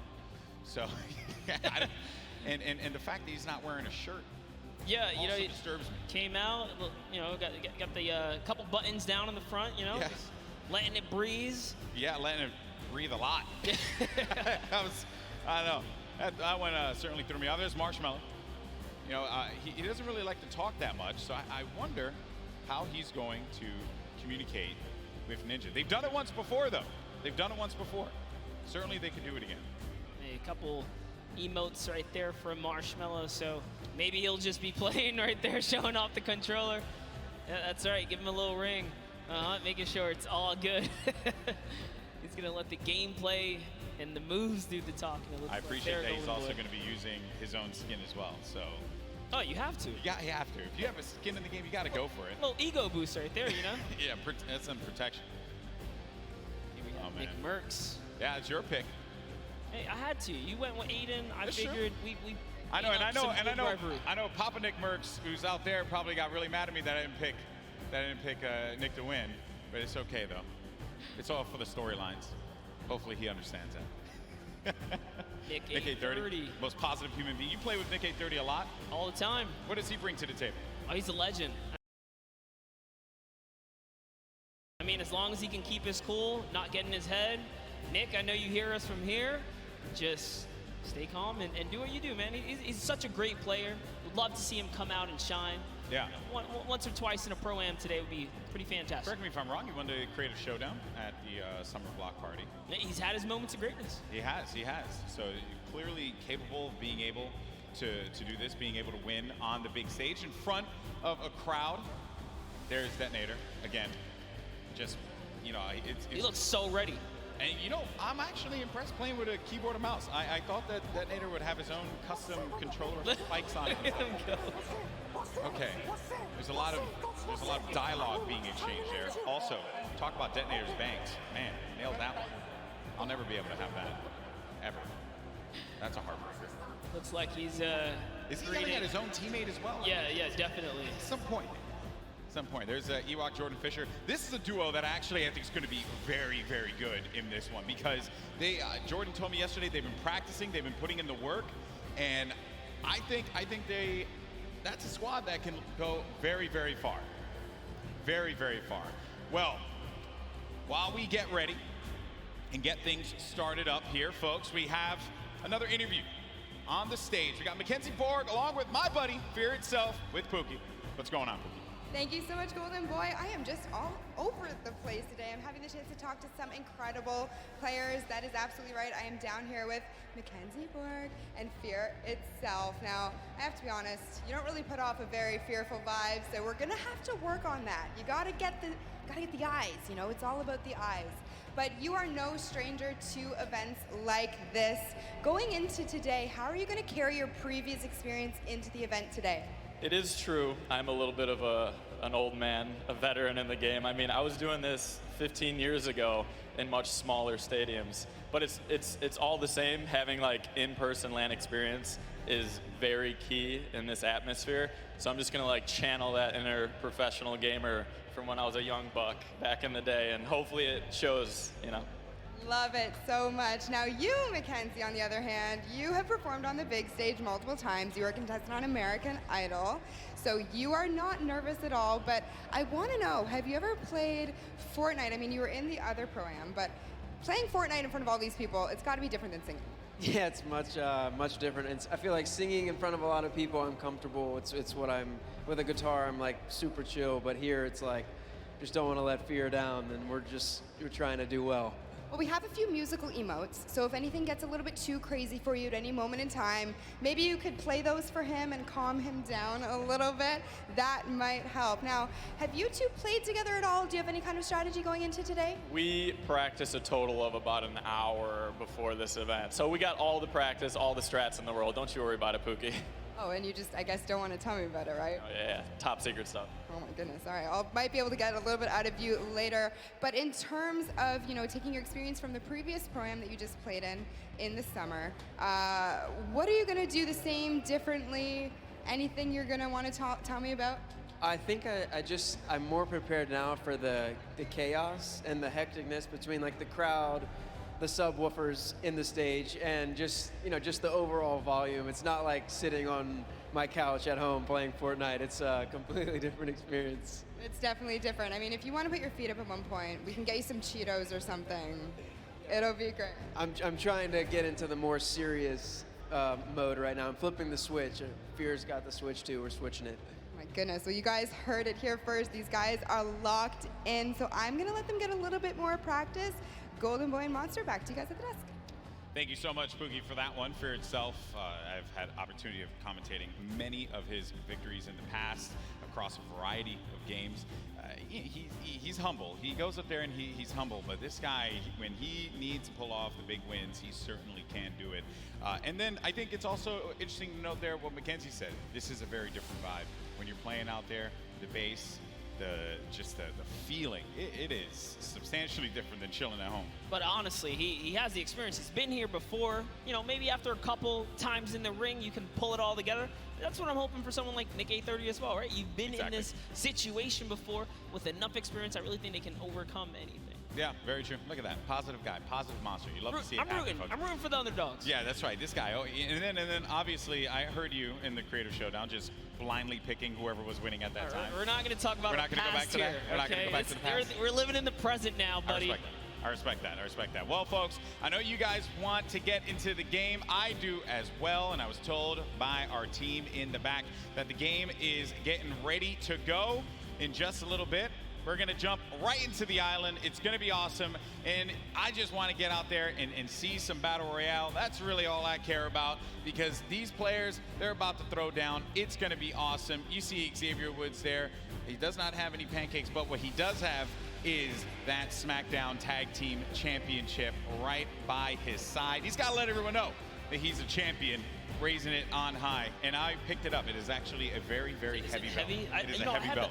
I had the opportunity right here. I totally should have lifted it. You totally should have. And then Dank also has his fake Cruiserweight title belt, so low on that one. All right, folks, here we go. It's time to jump into the game, the moment you've been waiting for. The countdown is about to begin.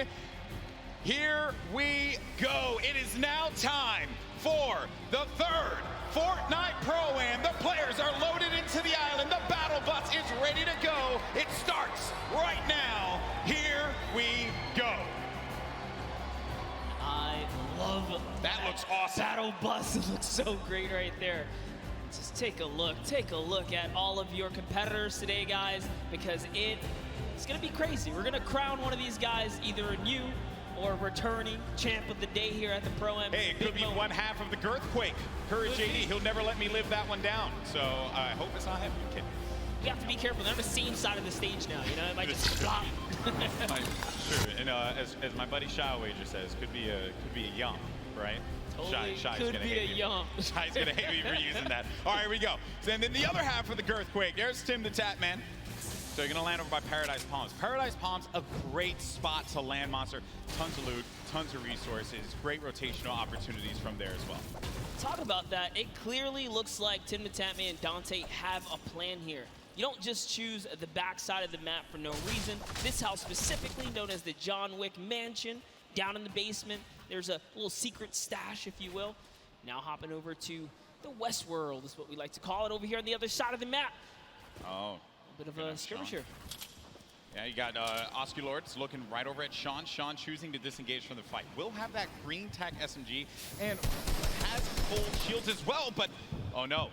Dead Revel's going to be in a bad spot. Very weakened there by Sean. Sean's going to take some damage as well. This is going to be a first engagement. Sean is going to go in for the fight. And then we switch on over to Dead Revel, who's looking around. And Sean's going to be out of the game. One of the first eliminations. I think that might be the first elim that goes through. The first was Sinu, who actually got Fear itself. I wanted to touch on it, unfortunately, but that was the first elimination. Fear itself went out? Yes. Oh, right man, we away. really shouldn't have interviewed him. I feel, I'm sorry, Justin. Hey, but it's not over, right? You can always get the reboot card. He can come back here. But for now, Lost King Nyx is in a pickle. This is rough. Rough for Nick to be in here.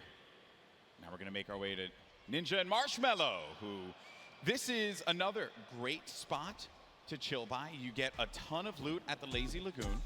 And on top of which, you know, I think there's I believe there's going to be some ballers close by. If you want to go for that, you also have the cannons you can use, I believe, to get out of there too. Yep, there's a lot of options for mobility here for sure.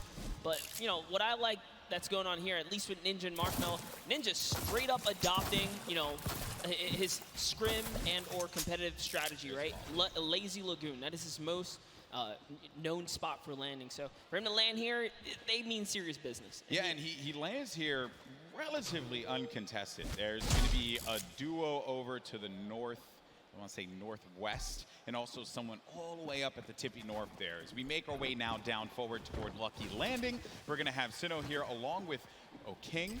We're gonna be seeing a lot of Sinnoh and O-King. Let me tell you guys right now, do not sleep on this duo right here. They are so good. Had the pleasure of casting and seeing them at the South Korean event that we flew out to and covered over there.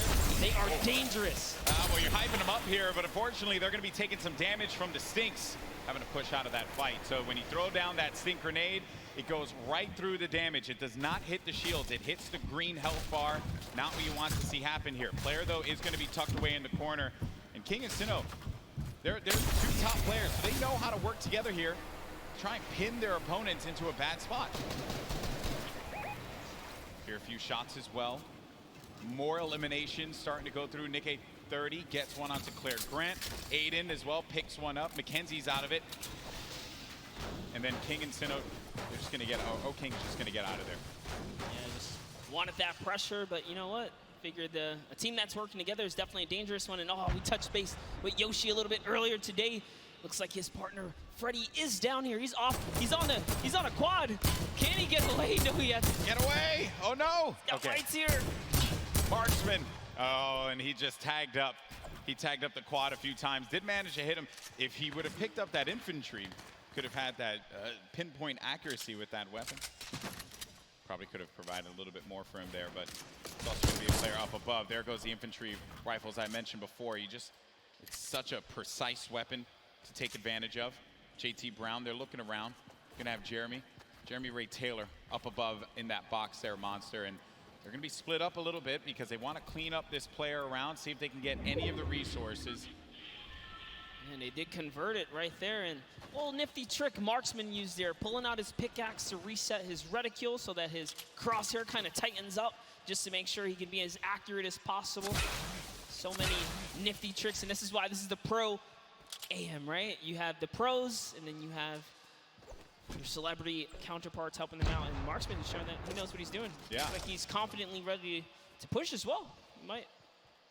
Exactly, and then we saw Ninja and Marshmallow there on the corner of your screen for a moment, continuing to loot up. Players pushing around the side here. This is going to be coming from the west. GT Brown, they're going to get vision. He has that snipe out.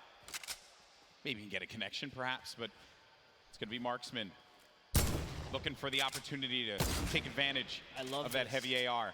Yes, I love this. JT Brown ready to back him up. He's got extra shields and everything. He's got that legendary sniper. He knows exactly where this player is at. Just looking for a small peek right here. He might take his face off. We will see. He's playing with a lot of confidence, too. You can tell in the movements. JT Brown has played in multiple, I think he's played in every single Pro-Am that we've had. So no stranger here to this big stage. And then they're not really going to go for that fight. There wasn't really much of a reason for them to try and push in for that fight, Monster. That player did have that natural high ground.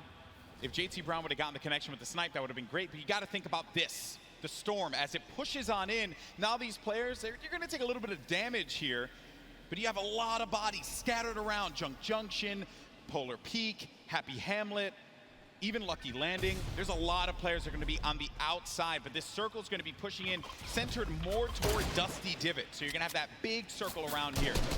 You're ticking for 1 damage per second as well. You got to start to make moves quickly. Yeah, Slogo Man does not want to play around here. He does not have anything to heal with in this moment. He has a glider redeploy. I mean, he can use it to get away, but with that one person trailing behind him, that was that Bai También. You did better. I didn't even try to. I didn't attempt. Hey, it's a little bit of Spanish right there, but hopping over to Ewok and Jordan Fisher. You got the accent. You got the capability. I respect it. I can pull it. I know you can. All right. So Ewok and Jordan Fisher. This duo at the summer block party. Ewok hunted Jordan Fisher down. Enemies have become friends here.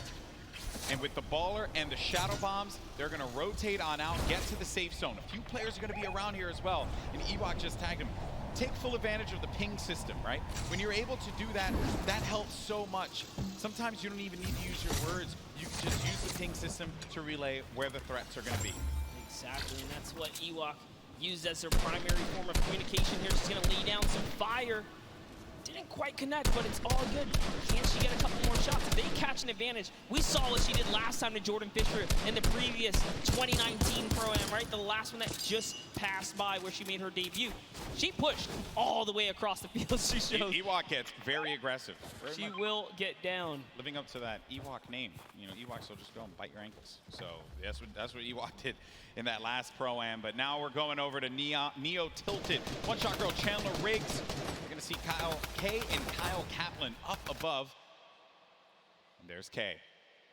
Crowd popped for him when he had come out. Kyle Kaplan as well. I like how Kaplan's got his marshmallow fit on as well. Not trying to throw us off at all.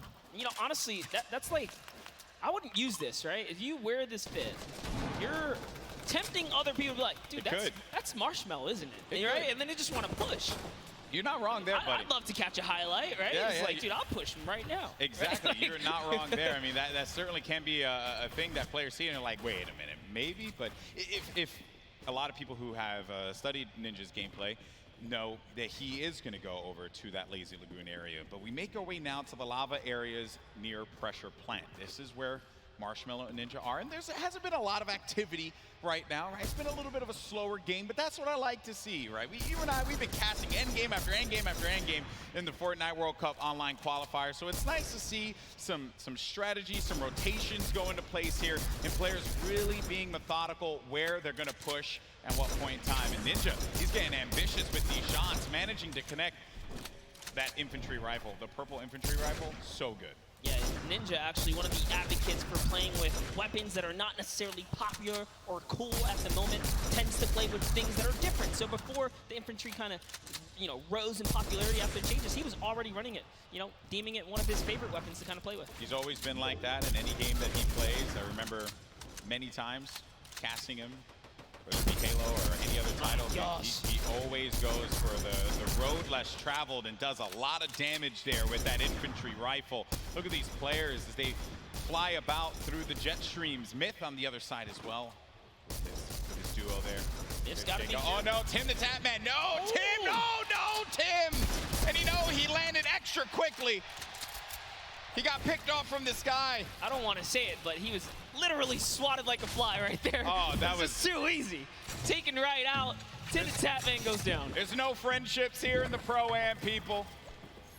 Ninja makes Tim the Tatman pay. It was a wide target, and he's gonna hit those. All right, so there he has his ball. He's gonna get a bunch of extra goodies. And oh no, Ninja's ball actually flew off into the steam vent, and it's gone. Yeah, I think he ended up going with it. Hopefully he did. Yeah, so he ends up getting the ball right on back.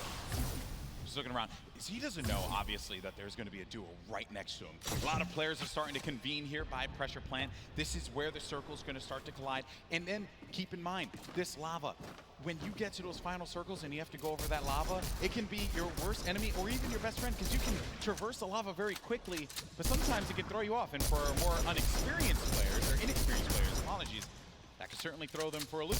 Yeah, it can definitely end up also just like splitting up a team, right? And then causing some chaos that way. But man, the fact that Ninja's able to just openly hold this area right outside the mega ball. Wrecking people with this. Yeah, look, there's another player right out the sky right there. David Williams goes down. Time to go collect. Time to go collect. Go get that expensive NYC rent right there, Ninja. Go pick it up because he's collected right here. Oh man, he has been just swatting these players out of the sky. Tifu's going to be in a fight right now, though. Having to deal with this, going to use a shockwave grenade to get out of the engagement, reset himself. We'll have plenty of builds to work with as well. We'll also have those chug splashes for him and his teammate if he needs to use it. It's going to be Ewok and Jordan Fisher. This is a huge battle that's going to be taking place here. Tifu has the angle, he has a perspective, and with that combat shotgun, he can hit him from a distance as well. On the screen, you see Nick 830 gets eliminated, so he's going to be out of the game. But for now, all eyes are going to be set here on Tifu and this engagement with Jordan Fisher and Ewok. Yeah, he actually had to back up. Someone storm flipped right at him, forcing him out of that area. But lucky for him, he does have plenty of shockwaves to make a ton of moves. And Ewok actually gets pelted down a few more times there. Yeah, that's not good because they're going to go down low, and they know exactly where they are. So they just can wait this one out. Let me tell you right now, for every little bit of advantage Tifu gains here, the more unlikely it is that Ewok and Jordan Fisher are going to get out alive. And that's it. I think he's got his confidence all the way up. He knows he needs this loot here. He has natural high ground. Their backs are against the storm wall. They're going to start to push up, but they're going to use the shockwave to fly out of there. That was just one, though. He only saw one, so there it is. Oh, no. He's kind of trapped there, pinned, and he's waiting for him. He's going to tag him. With the combat, so much damage being put forward. Tifu now going to be on the run. This is what Tifu does best when he's in your face. Oh, but he gets chunked. He's going to lose a lot of health there. Now going to be sitting at 35 HP and had to get out of there. Going to use those shockwave grenades. The movement that you get with that utility is huge. It was actually Jordan Fisher who came back to rescue Ewok, and it was just enough to back off Tifu. And now the entire battle's been reset. Everyone's in a danger zone here. He really is the perfect human being. He really is. There goes the jet stream. Ewok gets out. Jordan Fisher's taking damage, people. He's got to get out of that. He manages to fly on out of there. Now, the concern I have for Ewok and Jordan Fisher, they got to get back together. Yeah, but not only that, Tfue knows he has to get an elimination here. They are desperate. They're in shambles for gear here. And an artillery strike actually being rained down. Tfue is forced to be on defense. He's far from his teammate Nav. But look, Edwin Hodge and Fraps right here. They don't have health either. This is the perfect opportunity for Tfue. A lot of players are going to be very, very weak. And he gets an elimination on Edwin Hodge. That's going to be Tfue's 4th elimination. Nav has 2 of his own, 6 points total. Oh, there was a trap there! You never suspect the trap, Tfue! Oh, my word! He is disgusted with what he just saw. Nav should be able to get him, though, and they'll get back into this. He does have launch pads, so they can use that to get back into a safe position, but they don't have heals, Monster. Yes, he does. He actually has 2 campfires in his inventory. Oh, well, he doesn't have shields. Yeah, but he has to get to zone ASAP. Airwalks, a previous reigning champ so far, and RL Grime are going to push someone off here. And oh boy, this is the Pro-Am. It's starting to heat up here. That is going to get clipped so many times. Absolutely. Tfue hitting the trap. Never expected. Imagine catching a nice little 2-piece and then walking into a trap. That was perfect. There goes your summer block party winners, Airwalks and RL Grime, sitting on top of their, I would say, hodgepodge constructed tower here.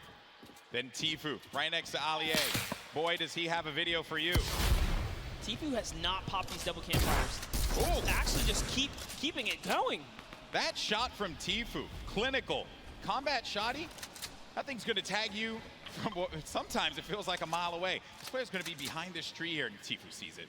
Tfue, easy pickings for the veteran. The tree goes down, no more protection for him, but the shadow bomb is gonna be used. You see that player flipping away on out of there, doing all the flippy stuff. Actually love it as well. He sent Nav in because Nav had the materials and the health advantage there to kind of lead the way, but now they're both in a desperate situation. Tfue forced to just get to farming here. He's going to try and get what he can off the bunker. Ninja still in the same spot just outside the volcano vents. No reason for him to leave when he's hitting the shots the way that he has been with the infantry rifle. Your 2018 Fortnite Pro-Am champion.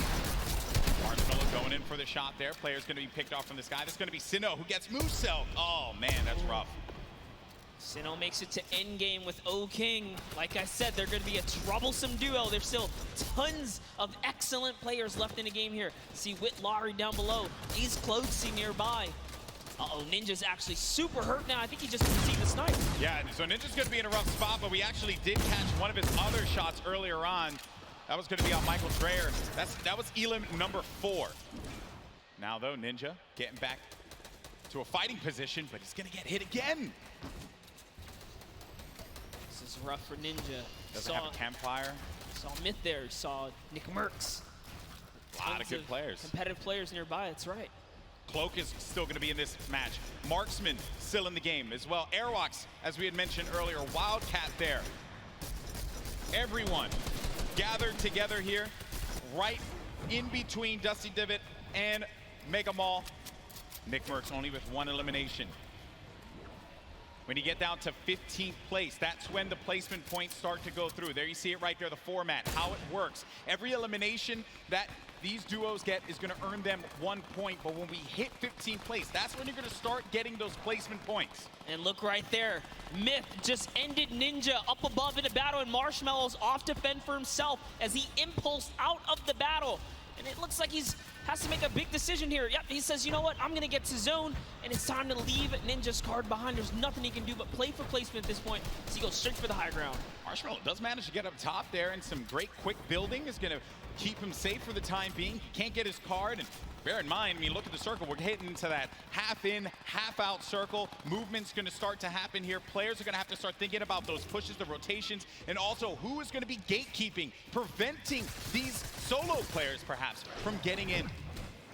Here's Sinnoh, 6 eliminations. That is a ton of elimination. Elims matter for points, guys, just as much as placement does. For every single person that gets taken out here, Sinnoh is 1 step closer to grabbing a nice lead. There's a great shot there. Someone's pushing up. Oh, it's his teammate. Okay, we'll disengage right there. All right, time to refocus. He's looking in the distance here. He sees Cody Walker, Yoshi, Adukov right there. Yoshi pops something. Looks like he had an impulse. He gets to the zone there. Cody Walker also goes down to Sinnoh. Adukov gets knocked as well. Who's that? It's going to be another. Sinnoh's placement is so good here. Mr. Fresh Asian. That's 8 eliminations for Sinnoh. They're going to be at 21, and I think I just saw it there that Marshmello eliminated Dr. Lupo. Wow. We have a replay of it. There you go, Lupo. Don't say I didn't love you. Oh, he clotheslined him, baby. Hit him with a running lariat. Dr. Lupo, you ain't nothing to Marshmello. Love it. Way to go, Marshmello. Keeping the dream alive for him and his duo. So good, even Lupo's with gonna give no me so health. much crap for that, by the way. Even I'm okay with no it, though. health, he's still in it though. One shot girl poised right above him. Sinnoh could very well take this. He's got this ultimate high ground here with O-King. They're playing this one like it's a qualifier lobby, man. They got that high ground. They're raining down the shots. 9 eliminations for Sinnoh. O-King providing the support, and they're just going to continue to tarp with the floor, with the pyramid, so that they can own this high ground presence. Any players that are going to be flying in the sky, they're going to punish them with their ARs and the combat shotties if need be. So you're going to need an aerial license or something like that. They're not going to let anyone fly for free here. No, they're not. Flake's power gets taken out to the zone, but just enough damage from O-King is going to allow him to secure that one here as everyone is off against the storm, trying their best to get to the next spot here. Take a look at O-King's perspective. He's got a minigun way up top. Oh, man, the minigun shredding them. You got to be careful, though, for that storm. Look how much damage is going to be taking O-King. Someone's actually above him, I believe. Look, he tried to break that right there. Yeah, it's Myth. It's Myth and Cloak are going to be engaging in this fight. Sinnoh plays that defense, protecting his teammate. Cloak is going to have a smidgen of health remaining. He's going to go right on top of Sinnoh and O-King. Chigwa just picked off one, and that's going to be Elam, number 10. On to Cloak. 11 as well will be registered. That's 11 points. We're also going to be in placement here, Monster. Wait a second. Are we still in the first game? Hold up. It's going down here. Courage is still going to be in this one, as well as Myth. Look at the play field, and look who is left. Wildcat alongside with JT Brown. You're going to have Jelty there as well. iFaris, Myth, he's taking a lot of damage outside of the storm, and Myth is going to be out of it. But Courage is still in the game, folks.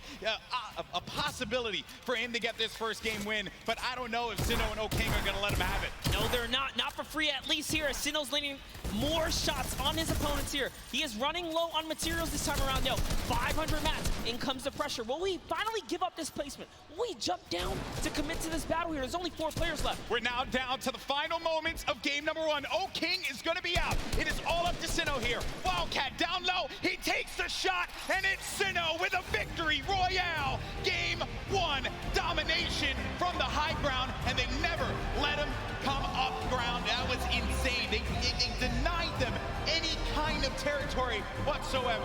This is why I love Fortnite right there. When you know your players, you can just smell them from a mile away. They're gonna do great things. We saw them way on the southeastern part of the map, the place that we like to call the West, right? They were there, they landed there, he took out Fear itself, and in a crazy turn of events, they slapped the entire lobby all the way through to the end. Here's the final moments. You know, I've had the pleasure of commentating a lot of esports in my career, and I always say, watch out for the South Korean players because they're so good. And Sinnoh showing us why here in New York City, the first win. What a game that was. It was a little slow. It was a little slow, I have to say. Then it ramped up like a good book. That's the best part about getting full game lobbies. This is what we tune in for, right? You get the entire story. You get to paint the entire picture. And just like that, like the fact that we know where he started, he took out Fear itself. Like we were just talking to Fear itself. We know he's a respected competitive player. He has that land cool, right? Exactly. It still wasn't enough. Exactly. And this is going to put Sinnoh on everyone's radar as well. But that was a pretty tough end game there. A lot of great players still left in it. It just wasn't enough. When you have that high ground, that's it. And I made the joke, they were playing it like it was a World Cup qualifier. Yeah, I mean, you get that high ground, you deny them any kind of presence to be able to build up to the top.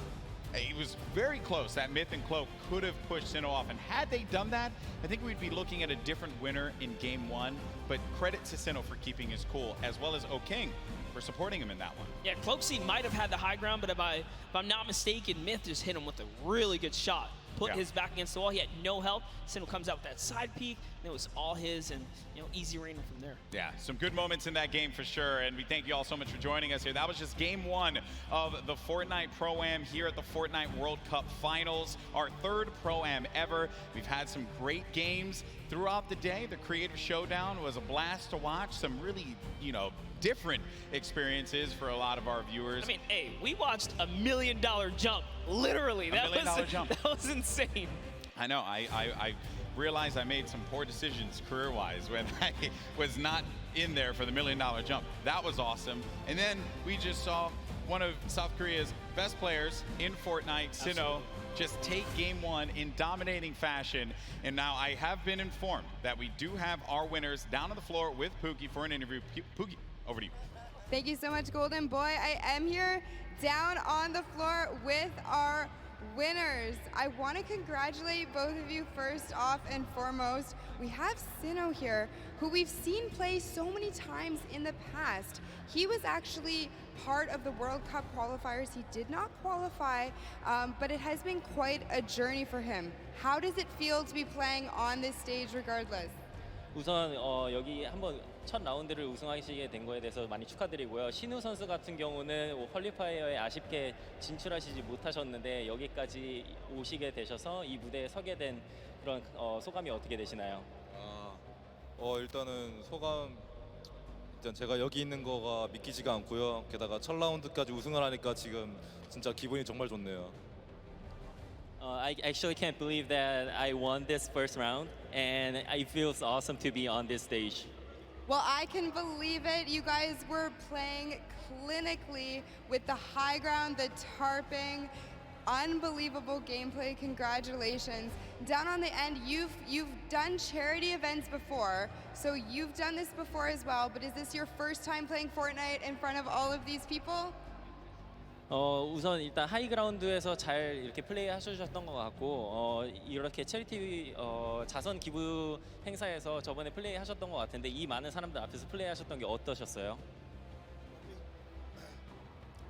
일단 굉장한 영광이고 이렇게 또 좋은 행사에서 좋은 사람들과 좋은 성적을 거둘 수 있을 것 같아서 뭐 미리 뭐 김칫국은 아니지만 좀 다음 라운드에서부터도 더 좋은 성적 내가지고 처음에 들어올 때 우리 아는 사람들 거의 없었거든요. 한 명도 없었어요. 요 대회 끝날 때 저희를 모르는 사람이 한 명도 없게끔 만들도록 하겠습니다. 마지막 말만 하면 될 것 같아요. 너무 좋아, 너무 영광이고. It was such an honor to be participating in this tournament, and there are a lot of good players and good purpose of this charity tournament. And after this is done, before the tournament began, nobody actually know us, the duo. But after this tournament, I hope that everyone here knows who we are. Perfect. Thank you guys so much. Congratulations again to both of you. I hope to see you win a few more games. But what we're going to do now is we're going to throw it over to Sundown, who's going to break down some of the gameplay. Sundown? Thank you so much, Pookie. I'm standing by here with Nick Merckx and Mario now. First, I got to say, Mario, what is it like competing on this stage, playing Fortnite, compared to playing in the NBA and competing against some of the best athletes in the world? I mean, these players are here the best of the best, and in NBA, of course, it's like the best of the best players in the world. So it's kind of same in that way, but I mean, just enjoying here in front of our fans over here. I was in New York actually last year, so I'm kind of home. So awesome, man. Thank you. Now, Nick, I'm going to ask you about some of the gameplay we just saw in that last match. You were actually able to catch a really nice double elimination onto some key targets and then get a good rotation out. So let's roll the clip and we'll kind of take a look. What was going through your mind when you were able to catch those? Because you played a little bit slower over the course of the game and then you were able to set yourself up with the angle. So what was going on? Just trying to get on the strong end of the circle, using the impulse grenades. We both use them at the same time to get on the strong end. So what we did was we bounced across, we got lucky with the circle, and we looked for the players that are rotating late. And we got lucky, man. We had a couple players rotating way too late, and we just tagged them up. They were easy kills, you know? Very well done there. And also, I just want to give you a shout out. The grow up from you, we go way back, competed in the Gears of War stage. He actually was the one who knocked me out at my very first tournament ever. So being on this stage, Nick, what's it like, man? What's that journey been like for you? Been here for a minute, man. I mean, it's really cool to see a lot of our same friends working for Epic and setting all of this up and being a part of this and being in the industry. I kind of feel like a grandpa, you know? We've been in it for a minute, and it's a good feeling. Yes, it's a good feeling. Good luck in the rest of your matches. Now, come on, get in here. Give a hug. Give a hug, man, Mario. Thank you so much, man. Absolutely amazing from these guys. As I said, good luck in the rest of the matches. We're going to throw it back on over to the desk with Monster and Golden Boy. Thank you so much, Sundown. That's right. You know, a lot of folks here go way, way back, and that's always a fun time when everyone's able to get together, hang out, reminisce on the good times. But we're here and now, and right now, it is currently Sinnoh and King's time because they won game number 1. Let's take a look at the standings when we get a moment to see where we are currently, because as we know, that victory from the South Korean duo, hey, let's not forget, Sinnoh, this is a guy that nearly qualified for the World Cup a few times now. A lot of talent. And I'm just glad that people, they said it right, that we want people to know who we are. And I just want people to know who these players are because they're so good. They're so talented. Yeah, without a doubt, when you guys obviously get this translated, no, the competitive community absolutely know who these players are right here. For and sure. you guys deserve every ounce of respect, especially from the public. But we have some standings. Let's That's see. right. Let's see where these players are, Golden Boy. That's right. Let's take a look at the standings. Where we are right now. Who is going to be behind in this one, right? So it's going to be, it's going to be Airwalks and RL Grimes. So no surprise. Picked up 7 eliminations out of that game. All right. Courage, Sean O'Malley in 5th place. You got, let's not forget about Garber Reaver and Gelty in 4th, and Robles and Chigua in 3rd. Tifu and Nav in 8th place. I'm jumping around here, just looking at some of the players that we've talked about.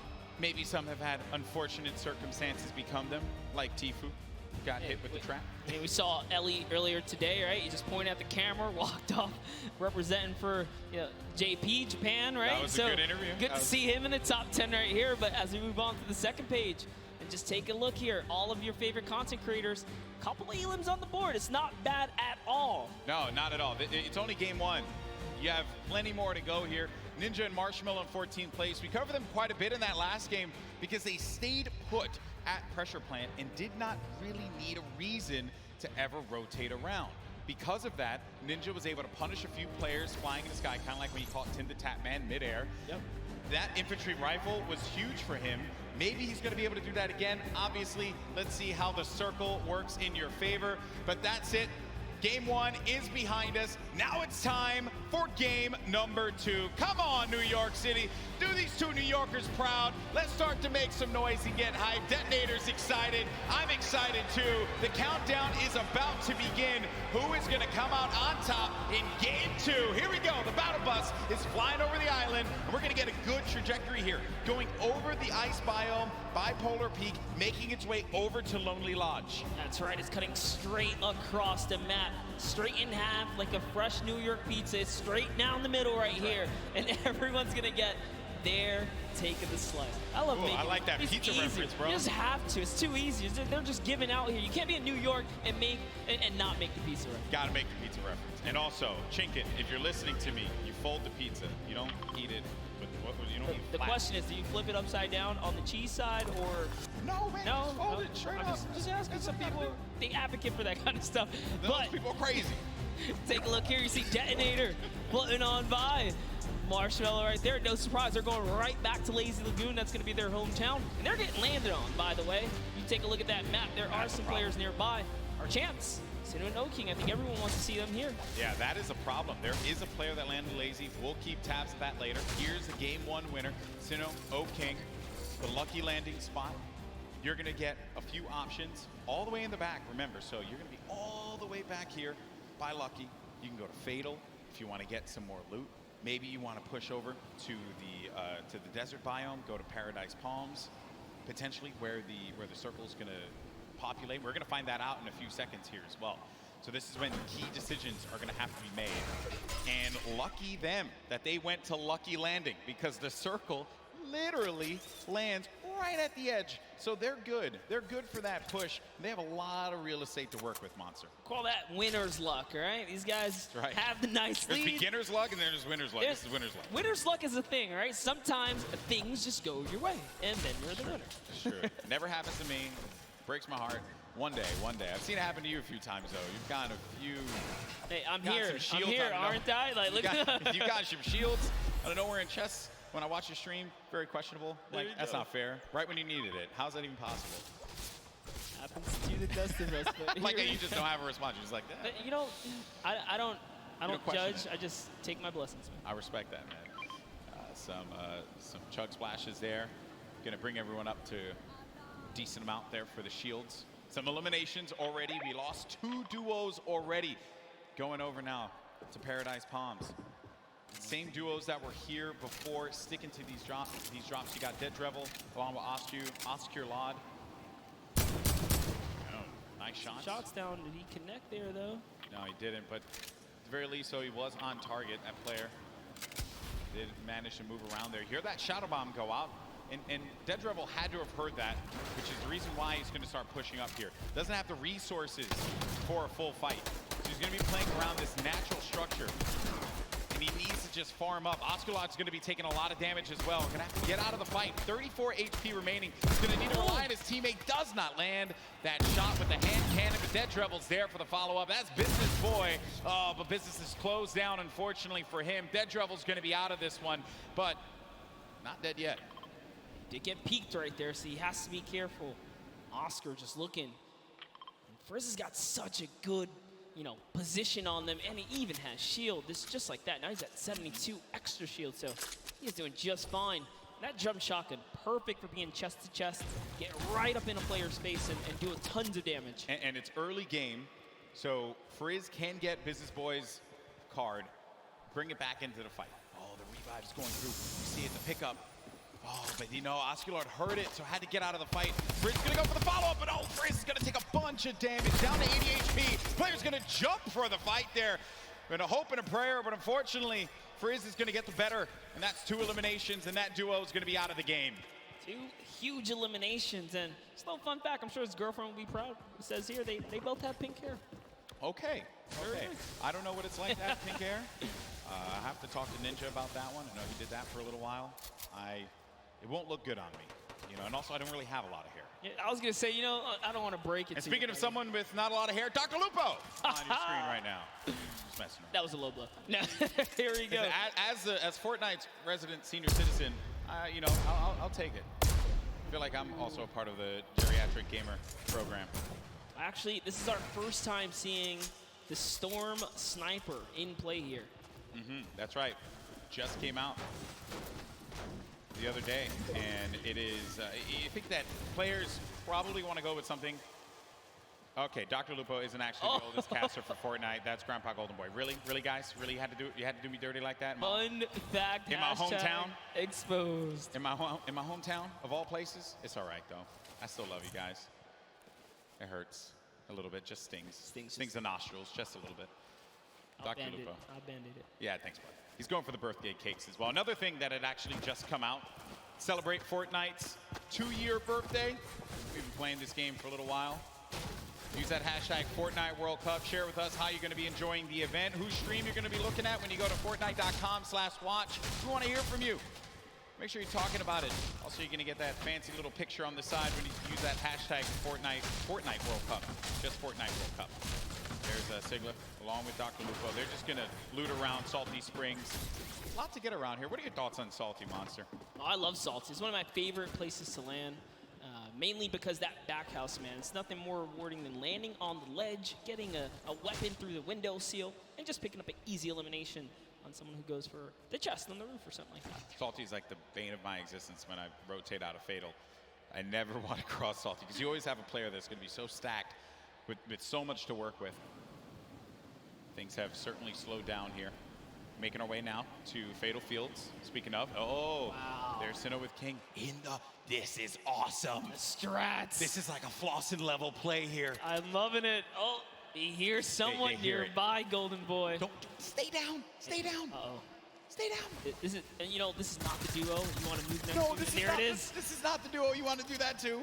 Okay, so they're going to try and get around there, right above them. Oh no, but Moyer's going to be taking so much damage, down to 80 HP. He's still going for it. He's going all the way. He wants the top here. He takes high ground. It's actually his. Oh, but the Bush manages to repel the damage. It takes one shot clean and nothing else. That was one. Can he hit the other right there? He's going to have that green tack. Oh, no. And it's going to be the duo that won game one. Oh, King and Sinnoh. That eliminate another duo. I mentioned it. They go lucky. They get all the loot, win the fights out of there, make their way to Fatal. Plenty more loot to grab. And naturally, they're just going to cut straight north to the zone. And we saw how many eliminations they had last time. They want to fight. If you're a competitor here today, you have to be careful being near Lucky Landing. They somewhat claimed that spot, but here we have Faris. Brandon Rogers, down comes the shots here.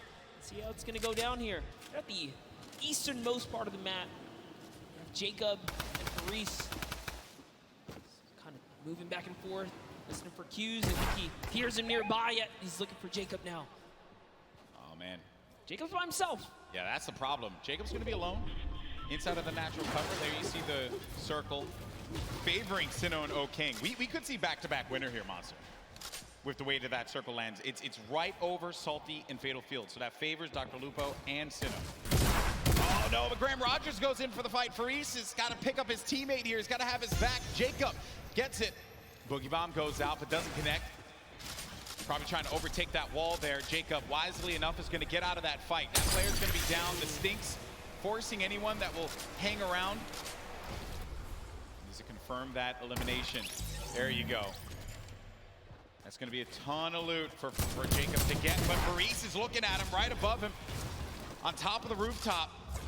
He wasn't ready in time there to put the shots on him, so unfortunately he did miss. He goes for that side combat shot and breaks the wall right there. Oh man, this is not looking good here for Jacob. Faris gets his teammate's card. Does he get out of the fight? Oh, Jacob taking a fight to Faris. You like to see that one.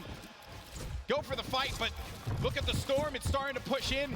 Some decisions need to be made here. This fight is going to happen right by that storm. Popping that early med kit, he knows. He's got a few seconds to work with. Well, he's actually lucky. The zone isn't quite pressuring yet, so he figures, hey, you know what? I'm gonna use this opportunity to heal right back up, and now the advantage is all his again. Slight lead here. He's looking for it, fights right in front of him. Oh man, you just don't expect that. You're hearing all this movement around you. You don't know where the attack is gonna come through. And they're just dodging and dipping around one another. Such an intense battle, and Faris still has minis left. That might have been his last heal there. Oh, the Jacob quad. decides, you know what? It's time to back up. Take the trusty quad, get out of there. Long.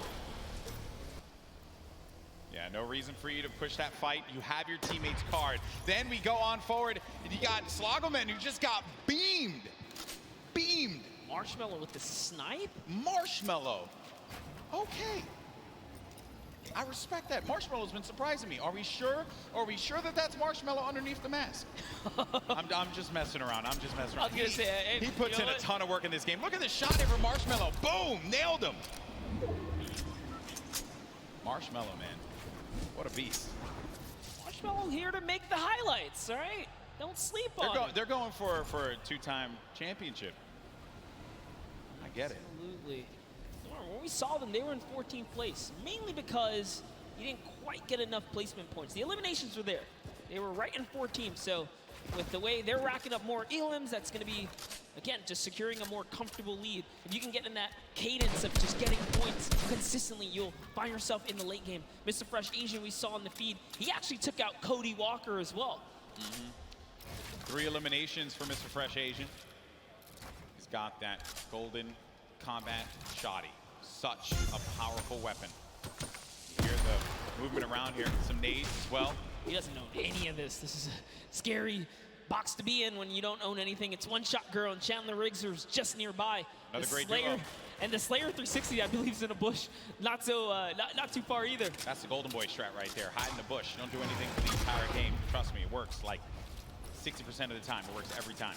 Every time, 60% of the time. You know the math, guys. Don't count it. You don't have to question me.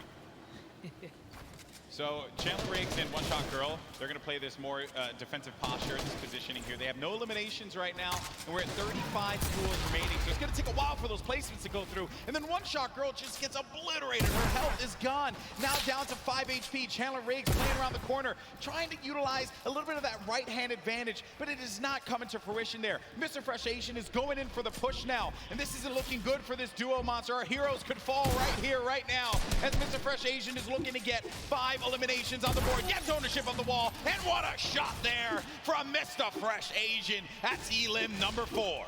That was so filthy. Took the wall just like that. An instant edit. No mistakes made. The Slayer 360, he's finally given up his bush. He's actually now exposed himself. Sometimes you got to abandon the bush. It's okay. He's got to give it up. He did take his opportunity to try and pop some shots. Mr. Asian did look over in that distance. He knows there's someone there. Now it's Marshmallow and Ninja rotating across here, as they're going to find themselves right outside the box here. Of course, if you're not familiar with Mr. Fresh Asian, he is top 100 most subscribed Australian YouTube channels. It's actually one of the fastest growing YouTube channels in Australia. So certainly check him out. I'm sure you're going to find some fun content there. There's Ninja and Marshmallow, who have 2 eliminations for them. Marshmallow's been playing great. A very different Marshmallow from what we saw at the 2018 Fortnite Pro-Am. I think he's obviously put that time in, and it is paying off. It's paying off big time. Yeah, who would have known Marshmallow would continue his grind after the years here, but Sean, hey man, Fortnite. He's passionate about Fortnite. Still part of the regiment. There's Myth. 7 eliminations, Golden Boy. What? I didn't even look over there. Where does Myth go? What's going on with him today? He's on something. He's out here to prove a point. Myth wants to pick up a win. How huge would that be for him?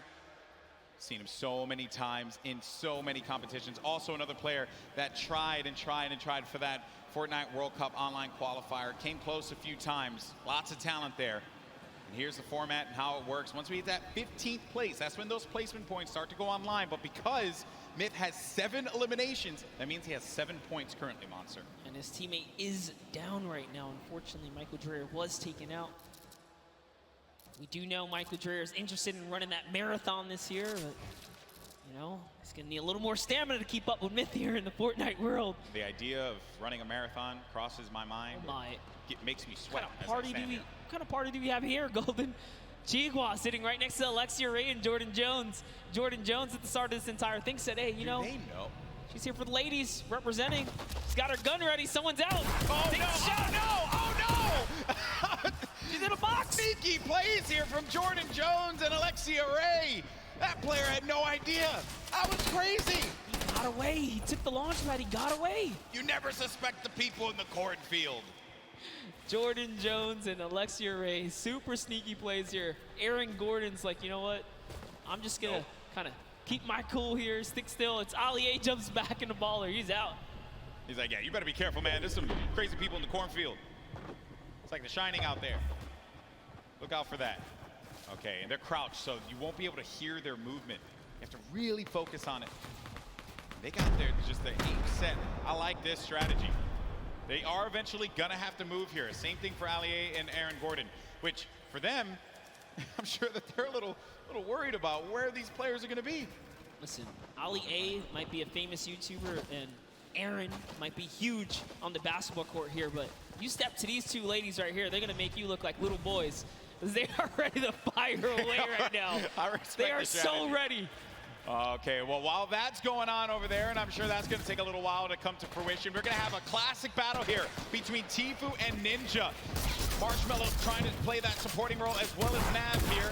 Marshmallow taking a bunch of damage, and he's got to get to his teammate. Nav is boxing around there, and Marshmallow's going to try and go toe-to-toe here against Tfue, but Marshmallow gets picked off. That seemed like it was coming off from the distance there, and Ninja has to get out of that fight. There's just no reason for him to continue to engage in it, considering that they were getting third party from afar. I think the shots came from Udakov and Flake's power.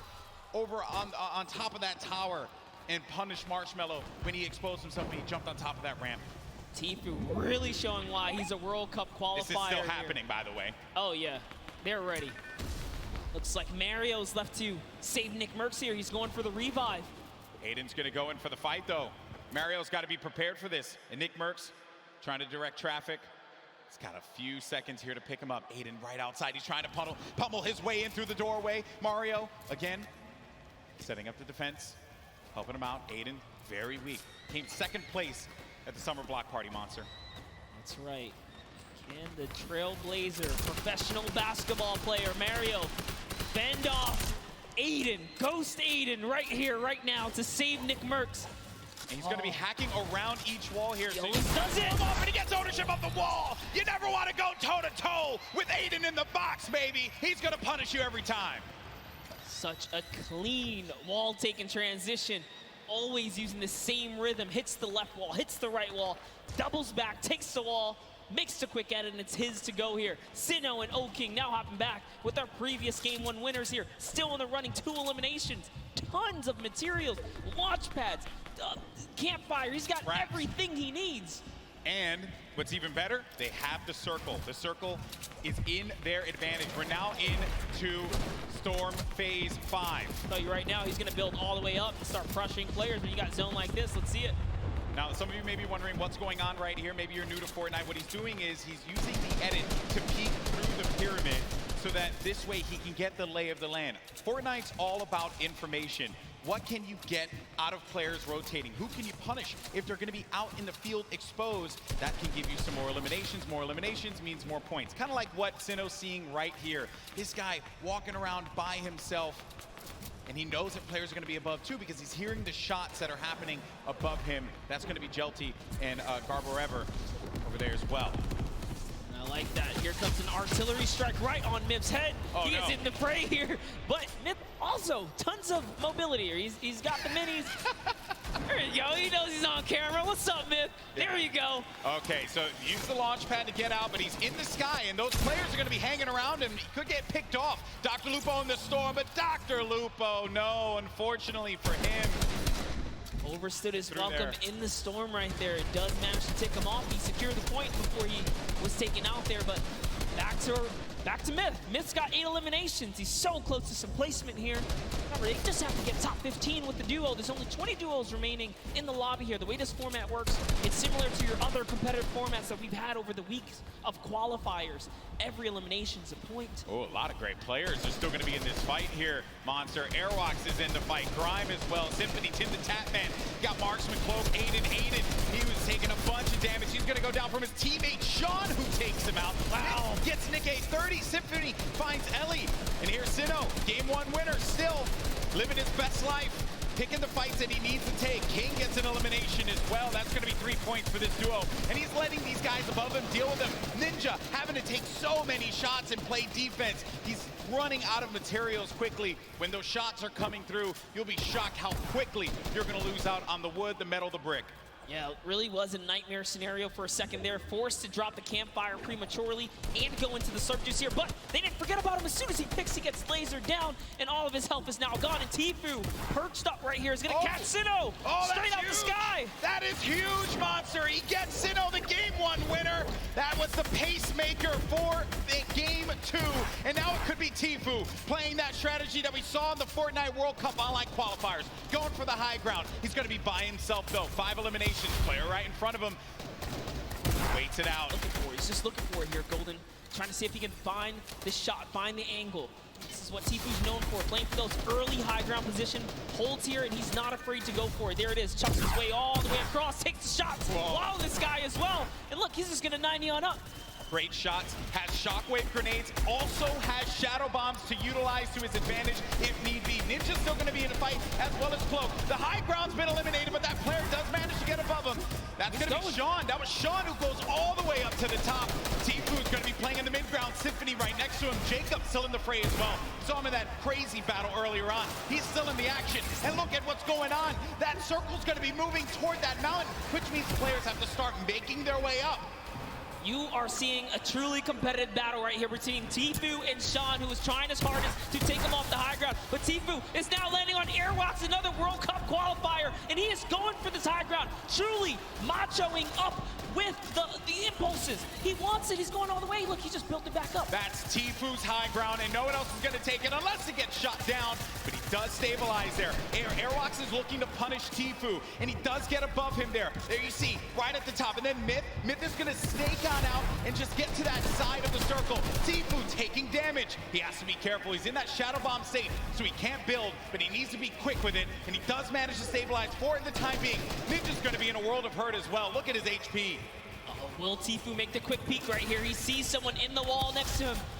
Myth actually forgot to edit, and now he's in the storm down to the bottom right. That might be the end for him. Fatal error. Oh no, Myth, not like this. He tries to get out. He does manage to stay alive. Oh no, Myth is going to get picked off by Airwalks. Sean, Airwalks is weak as well. Jacob now has a high ground. Cloak and Tfue. Tfue said Cloak was a player he was worried about, and it could very well be the case here. He's looking around. Airwalks dealing with a lot. As Cloak, he's going to lose all his shields. We're going to have a proper 1v1v1 here. A four-way battle as Tfue fights on out. Airwalks is going to be out of here. That's going to be Jacob who gets the better of him. Look at Tfue just try and hold this one off. It's now down here to the final three players. Here we're going to see a quick Tfue versus Cloaksy moment or what? And Jacob's up in the high ground. You know he's not going to give him any freebies here. They have to go up the mountain. Jacob is going to be the problem here, not Cloak. Here's Jacob looking for him to push around. He does manage to tag him. He gets a sizable amount of damage, but he loses the high ground in turn. He loses the high ground. Jacob, look. Oh! The side shot of Cloaksy as the storm wraps up Tfue. Oh, I lost my voice there. I lost my voice there, people. I'm too old for this. What a battle that was. Jacob with the win against two of Fortnite's premier players in Cloak and Tfue. Crazy battle. Ninja slides off the mountain, falls to the zone. Airwalks goes down to Tfue's aggressive push. Wow. And in the final moments, it turns out it's Cloak versus Jacob. And here's the last moments, fatally leaving the back door open. And that's why Cloaksy goes down. And Tfue ended up falling because of the storm. He couldn't get up the hill quickly enough. I mentioned before, that was a concern. When that storm started moving, the players that were down low, those are going to be the ones that suffered the most. I'm just shocked that Airwalks got picked off the way that he did. And Jacob, what a win for him. Huge victory. And again, against two fantastic players. 2 shotgun bullets left in the final moments right there. Wow. Just 2. That was crazy. You know, okay, I think we had a good time with that one. New York City, what do you think about that last game? Because that was a pretty sick one. I think you can all agree with me on this one. Great matchup, through and through monster. What a start. I thought we were going to see 1v1 Tfue and Cloak, and I was going to lose my mind. I may have jumped off this stage. I don't even know what I was going to do with myself. We were that close to that moment, but hey, let's not take it away from Jacob. No, we're not at all. Jacob really played it so well there. Airwalks is doing also just a great job of just chopping him down, chopping down Tfue, really being a pester. That could have been Tfue's game easily, but just pushed the wrong ones. Even Sean was giving a hard run. The tone of the lobby changed as well when Sinnoh got eliminated. Yes. Right? Once people saw that pop up in the elimination feed, they knew that there was going to be an opportunity, because you get a player like that out of the fight and there's going to be free reign. There's going to be movement to be had. But it was really the real winner of that match was the hill. Was the hill. Because once that hill started moving and the storm started creeping forward, you knew that so many players are looking up and they're like, ah, crap. I gotta have to deal with that As thing. Sundown likes to say, good old man Mountain claims another. Always gets his pro-am. target. Always gets his target. That was a good one, folks. We're probably going to get some words from our winner in a little bit. They're probably getting themselves all collected. I think we all kind of need to collect ourselves after that one. I thought Jacob lost that, man. Because when he lost the high ground, I'm shocked that the wall didn't get placed in front. But I think he probably felt like he had that angle and he wasn't going to get clipped. Yeah, Cloakzy really thought that he had the leverage, being that he just came over the mountain. He knew Cloakzy could not build in those, or Jacob, excuse me, couldn't build in those final moments. He had 0 builds. When you see that kind of, you read the player and they're not doing any builds like that, you're like, oh, I'm good. I came up a couple layers, I should be okay. Yeah. But he was at the top of the ramp. It didn't really matter where he was going to get shot regardless, being that he didn't protect himself fully. Yeah, you have to give yourself that wall there so that you don't get punished by those combat shotguns, which we mentioned so many times. That thing has a ton of range. Yes. He was playing that one from that, like close to mid-range, and it will hit you like a hammer for a lot of damage.